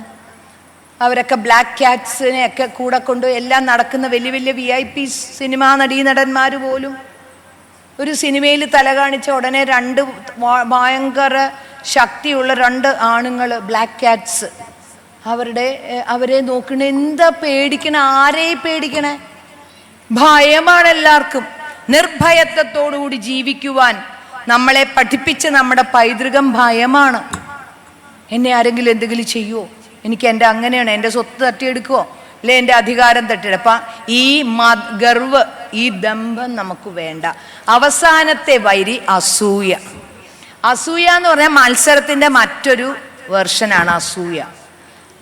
ദുര്യോധനൻ അസൂയായിരുന്നു, നമ്മൾ ഓർക്കണം. ദുര്യോധനന് ഇവരോടൊക്കെ, അർജുനനോട് കടുത്ത അസൂയ. പാഞ്ചാലി സ്വയംവരത്തിന് ഭഗവാനെ, സുന്ദരിയായ പാഞ്ചാലിയെ കല്യാണം കഴിച്ചപ്പോൾ അസൂയ മൂത്തു. അത് ദുര്യോധനനും ദുര്യോധനൻ്റെ ഭാര്യയായ ഭാനുമതിക്കും അസൂയ ഉണ്ടായിരുന്നു. പാഞ്ചാലിയുടെ സൗന്ദര്യം, ഇവരുടെ ധർമ്മപ്രവർത്തികൾ, അങ്ങനെ അസൂയ എന്ന് പറയുമ്പോൾ നമുക്ക് അത് വരുന്നത് മത്സരത്തിൻ്റെ വേറെ ഒരു പതിപ്പാണെന്ന് മാത്രം മനസ്സിലാക്കുക. അത് നമുക്ക് ചെയ്യാവുന്നത്, നമുക്ക് മറ്റുള്ളവരിൽ അസൂയ ജനിപ്പിക്കുന്ന തരത്തിൽ നമുക്ക് പ്രവർത്തിക്കാം. അസൂയാർഹമായ വിജയം. സുനിത വില്യംസ് വന്നു, അസൂയാർഹമായ വിജയമാണത്. എത്ര മറ്റുള്ളവരിൽ അവർ അഭിമാനമാണ് ഉണ്ടാക്കിയത്. പ്രത്യേകിച്ച് ഒരു സ്ത്രീ എന്ന നിലയിൽ എനിക്ക് എത്ര അഭിമാനം ഉണ്ടായിരുന്നോ. സ്ത്രീ വെറും ഒന്നിനും ഇല്ലാത്ത, വെറും ഒരു താഴേക്കിടയിലാണെന്ന് ചിലരെങ്കിലും അഭിപ്രായപ്പെടുമ്പോഴാണ് എത്രയോ ദിവസങ്ങൾ അവിടെ അവർ ആത്മവിശ്വാസത്തോടെ, ആത്മനിയന്ത്രണത്തോടുകൂടി ജീവിച്ച് ലോകത്തിലേക്ക് മടങ്ങി വന്നത്. അവരുടെ അസൂയാർഹമായ വിജയമാണ്. അതേപോലെ എനിക്ക് അസൂയാർഹമായ വിജയം APJ അബ്ദുൽ കലാമിൻ്റെ ജീവിതം. ശരിക്കും നമ്മളിൽ അസൂയ എന്ന് പറഞ്ഞാൽ നമുക്കും അതുപോലെ ആവണം. എത്ര എളിമയായിട്ടാണ് അദ്ദേഹം ജീവിച്ചത്. അപ്പോൾ മറ്റുള്ളവരിൽ അഭിമാനം ഉണ്ടാക്കുന്ന തരത്തിലുള്ള പ്രവർത്തനം നമ്മൾ ഓരോരുത്തരിൽ നിന്നുണ്ടാവണം. അതിന് നമ്മൾ പ്രയത്നിച്ചേ പറ്റൂ. മറ്റുള്ളവരോട് കരുണ കാണിച്ച്, മറ്റുള്ളവരോട് സ്നേഹിച്ച്, മറ്റുള്ളവരെ തന്നോട് ചേർത്ത് നിർത്തി, മറ്റുള്ളവരെ ഒരു കൈ പിടിച്ചൊന്ന് ഉയർത്തി, ഒന്ന് കൈ കൊടുത്ത് ഉയർത്തുക. അങ്ങനെ ഉയർത്തി ഈ അഷ്ടവൈരികളായ കാമം, ക്രോധം, ലോഭം, മോഹം, മദം, മാത്സര്യം, ദംഭ, അസൂയ, ഈ 8 എണ്ണത്തിനെ അടിച്ച് ഓടിച്ചിട്ട് നമ്മളിലേക്ക് ദയ, ദാനം, ദമം എന്ന സുന്ദരമായ ഉയർന്ന നിലയിലുള്ള മൂല്യത്തിനെ നമ്മുടെ ജീവിതത്തിലേക്ക് എടുക്കുക. ചന്ദ്രശേഖര കാഞ്ചി കാമകോടി സ്വാമികൾ ഒരു നല്ല ഭജൻ അദ്ദേഹം എഴുതിയിട്ടുണ്ട്. അത് നമ്മുടെ MS സുബ്ബലക്ഷ്മി അമ്മ ഏറ്റവും പ്രശസ്തമായ രീതിയിൽ അത് ആലപിച്ചിട്ടുണ്ട്. മൈത്രിം ഭജത അഖില ഹൃജേത്രിം ആത്മവദേവ പരാനപി പശ്യത യുദ്ധം ത്യജത സ്പർധാം ത്യജത ത്യജത പരേശ്വക്രമമാക്രമണം മൈത്രിം ഭജത അഖില ഹൃജേത്രിം. മൈത്രിം ഭജത, ഫ്രണ്ട്ഷിപ്പ് വളരട്ടെ എന്നാണ് അതിൻ്റെ അർത്ഥം. എല്ലാ ഹൃദയങ്ങളെയും കീഴടക്കുന്ന സൗഹൃദങ്ങൾ വളരട്ടെ. എൻ്റെ മുൻപിലിരിക്കുന്ന നിങ്ങളെ എൻ്റെ സഹോദരനായി കാണട്ടെ. എന്നിട്ട് അടുത്തത് പറഞ്ഞ യുദ്ധം ത്യജത, യുദ്ധത്തിനെ ത്യജിക്കുക. സ്പർദ്ധാം ത്യജത, ശത്രുതയെ ത്യജിക്കുക. എന്തിനാ നമ്മൾ ഇങ്ങനെ യുദ്ധത്തിനെ ഇവയെയെല്ലാം, ഈ മത്സരവും വെറുപ്പുമൊക്കെ ഉപേക്ഷിക്കുക? പിന്നെ പറയുന്നത് ജനനീ പൃഥ്വി കാമദുഘാസേ. ജനനി, ഭൂമി മാതാവേ, അങ്ങ് നിങ്ങൾക്കെല്ലാം തരുകയല്ലേ? എന്തൊക്കെയാ തരണത്? ഭൂമി മാതാവേ, നീ കാമദുഘാസേ. ജനനീ പൃഥ്വി കാമദുഘാസേ ജനകോ ദേവക സകല ദയാലോ. ഈ ആത്യന്തികമായ ദേവൻ എത്ര ദയാലുവാണ് നമ്മളോട്. ഈശ്വരൻ എത്ര ദയുള്ളവനാണ് നമ്മളുടെ അടുത്ത്. നമ്മളത് മനസ്സിലാക്കണുണ്ടോ എന്നാണ് അദ്ദേഹം ചോദിക്കണത്. ജനകോ ദേവഃ സകല ദയാലോ ദാമ്യത ദത്ത ദയത്വം ജനത. അവിടെയാണ് നമ്മുടെ പോയിന്റ് വരണ. TS എലിയട്ട് പറഞ്ഞ പോയിന്റ്. ദാമ്യത ദത്ത, നിങ്ങളുടെ ഇന്ദ്രിയങ്ങളെ നിയന്ത്രിക്കൂ. ദത്ത, നിങ്ങൾ ദാനം ചെയ്യൂ. ദയത്വം, നിങ്ങൾ ദയുള്ളവരാകൂ. അദ്ദേഹം പറയാണ് ദാമ്യത ദത്ത ദയത്വം ജനത. ദാമ്യത ദത്ത ദയത്വം ജനത ശ്രേയോ ഭൂയാത് സകല ജനാനാം. May all be happy and prosperous. എല്ലാവരും ശ്രേഷ്ഠതയുള്ളവരായി മാറട്ടെ, എല്ലാവർക്കും സന്തോഷമുള്ളവരായി മാറട്ടെ, എല്ലാവരും സമാധാനമുള്ളവരായി മാറട്ടെ എന്ന് പറഞ്ഞ് നിർത്തുന്ന ഈ ഭജനിൽ പറയുന്ന ദാമ്യത, ദത്ത, ദയത്വം, ഇത് മൂന്നും നമ്മൾ ശീലിക്കുക. എൻ്റെ സമയം കഴിഞ്ഞു. ശീലിക്കുക. ഏറ്റവും ജീവിതത്തിൽ നമ്മൾ പുലർത്തേണ്ട മൂല്യങ്ങളാണ് ഇവ. ഈ അഷ്ടവൈരികളെ നമ്മൾക്ക് നമ്മളുടെ കഠിനമായ പ്രയത്നം കൊണ്ട് നമ്മൾക്ക് അവയെ ഉപേക്ഷിച്ചിട്ട് നമ്മൾക്ക് സ്വീകരിക്കേണ്ടത് ഈ 3 മൂല്യങ്ങളെയാണ്. അതിൽ അടങ്ങിയിരിക്കുന്നു ബാക്കി എല്ലാ മൂല്യവും. സ്നേഹം, പരസ്പര ധാരണ, സത്യം, ആർദ്രത, എല്ലാം ഈ 3 മൂല്യങ്ങൾ ചെയ്താൽ മതി. ബാക്കി മൂല്യങ്ങൾ ഇങ്ങനെ ഫോളോ അപ്പ് ആയിട്ട് വരും. അതുകൊണ്ട് ഇത്രയും നേരം എന്നെ കേട്ടിരുന്നതിൽ സന്തോഷം. എനിക്ക് കേട്ടിരിക്കാനാണ് എല്ലാവർക്കും പാടാ. എത്ര സമാധാനമായിട്ടാണ് എനിക്കിവിടെ നിന്ന് പോകാൻ സാധിക്കുക. സാന്നിധ്യം കൊണ്ടും അസാന്നിധ്യം കൊണ്ടും എന്നെ ശ്രവിച്ച എല്ലാവരുടെയും മുൻപിൽ ഞാൻ നമസ്കരിക്കുന്നു. ഞാൻ വൈക്കം സ്വദേശിനിയാണെന്ന് പറഞ്ഞു ഒരു കാര്യവും കൂടി ഞാൻ പറയുകയാണ്. വൈക്കത്തമ്പലത്തിൽ ഇപ്പോൾ പ്രശസ്തമായ ഒരു ഉത്സവം നടക്കുകയാണ്. നിങ്ങളൊക്കെ അറിഞ്ഞിട്ടുണ്ടാവും. വടക്കുപുറത്തു പാട്ടും കോടിയർച്ചനയും 13-ാം തീയതി അത് അവസാനിക്കുകയാണ്. അത് നിങ്ങൾക്ക് പറ്റുമെങ്കിൽ ഏതെങ്കിലും ഒരു സമയത്ത് പോയി ഒന്ന് തൊഴുക. കാരണം നമുക്ക് പ്രാർത്ഥനയുടെ ആവശ്യം കൂടി വന്നിരിക്കുകയാണ്. പ്രത്യേകിച്ച് നമ്മുടെ മക്കൾക്ക് വേണ്ടി പ്രാർത്ഥന നിരന്തരം നമ്മൾ ചെയ്തിരിക്കണം. അപ്പോൾ അവിടെ ഇപ്പോൾ വൈക്കത്തപ്പൻ്റെ സന്നിധിയിൽ കൊടുങ്ങല്ലൂരമ്മയുടെ സാന്നിധ്യം, മഹാകാളി, മകളായ മഹാകാളി വടക്കുപുറത്ത് സാന്നിധ്യമായി നിലകൊള്ളുകയാണ്. ഇന്ന് 16 കൈകളാണ്. ഇനി നാളെ 32 കൈ, 13-ാം തീയതി 64 കൈകളോടുകൂടിയ മഹാദേവിയെ നമുക്ക് ദർശിക്കാം, പ്രാർത്ഥിക്കാം. വളരെ 12 കൊല്ലം കൂടുമ്പോഴാണ് ഇത് നടക്കുന്നത്. നമ്മൾക്ക് ഇവിടെ ആരെങ്കിലും ഇരിക്കുന്നവർ കുംഭമേളയ്ക്ക്, മഹാകുംഭമേളയ്ക്ക് പോയിട്ടുണ്ടാവും. അവരെയൊക്കെ നമസ്കരിക്കുന്നു. എനിക്ക് പോകാൻ സാധിച്ചില്ല. പക്ഷെ ഈ ഒരു ഉത്സവം 12 വർഷം കൂടുമ്പോഴാണ് നടക്കണം. ഇനി 35 ഉള്ളൂ. അപ്പോൾ നമ്മളൊക്കെ ഇപ്പം തൽക്കാലം ഇത്തിരി ആരോഗ്യത്തിലൊക്കെ ഇരിക്കുന്നതാണ് ഇവിടെ എല്ലാവരും. ഏതെങ്കിലും ഒരു സമയത്ത് രാവിലെ 9 മണിക്ക് കളം നമുക്ക് തൊഴാൻ പറ്റും. 9 മുതൽ 12 വരെ, ഉച്ച കഴിഞ്ഞ് 3 മണി മുതൽ രാത്രി 9:30 വരെ. രാത്രിയിലാണ് അച്ഛനെയും മകളെയും ഒന്നിച്ചുള്ള എഴുന്നള്ളത്ത് കാണാം, കളം മായ്ക്കുന്നത്. അതൊക്കെ കാണുമ്പോഴുണ്ടല്ലോ ഈ ബന്ധങ്ങളുടെ ദൃഢത നമുക്ക് മനസ്സിലാക്കാം. കളം മായ്ച്ച് അവസാനം ദേവിയുടെ മുഖം മായ്ച്ചു കഴിഞ്ഞ് അദ്ദേഹം ആ ഇതെടുത്ത് മുഖത്ത് ഇങ്ങനെ ക്ഷമ ചോദിച്ചുകൊണ്ടാണ് മായ്ക്കുന്നത്. അതൊക്കെ കാണുമ്പോൾ നമ്മളൊക്കെ എത്ര ഭാഗ്യം ചെയ്തവരാണ്. അപ്പോൾ അതും കൂടി ഒന്ന് പോകണം. അതെൻ്റെ വൈക്കം സ്വദേശിനി എന്ന നിലയിൽ ഞാൻ നിങ്ങളോട് പറഞ്ഞതാണ്. എന്നെ കേട്ടിരുന്ന എല്ലാവർക്കും സന്തോഷവും സമാധാനവും ഉണ്ടാകട്ടെ എന്ന് പ്രാർത്ഥിച്ചുകൊണ്ട് എന്നെ ഇവിടെ വിളിക്കുവാൻ കാണിച്ച സ്നേഹത്തിന് എന്നെന്നും നന്ദിയുള്ളവളായിരിക്കും. എല്ലാവർക്കും നന്മയുണ്ടാവട്ടെ. തൽക്കാലത്തേക്ക് വിട പറയുന്നു.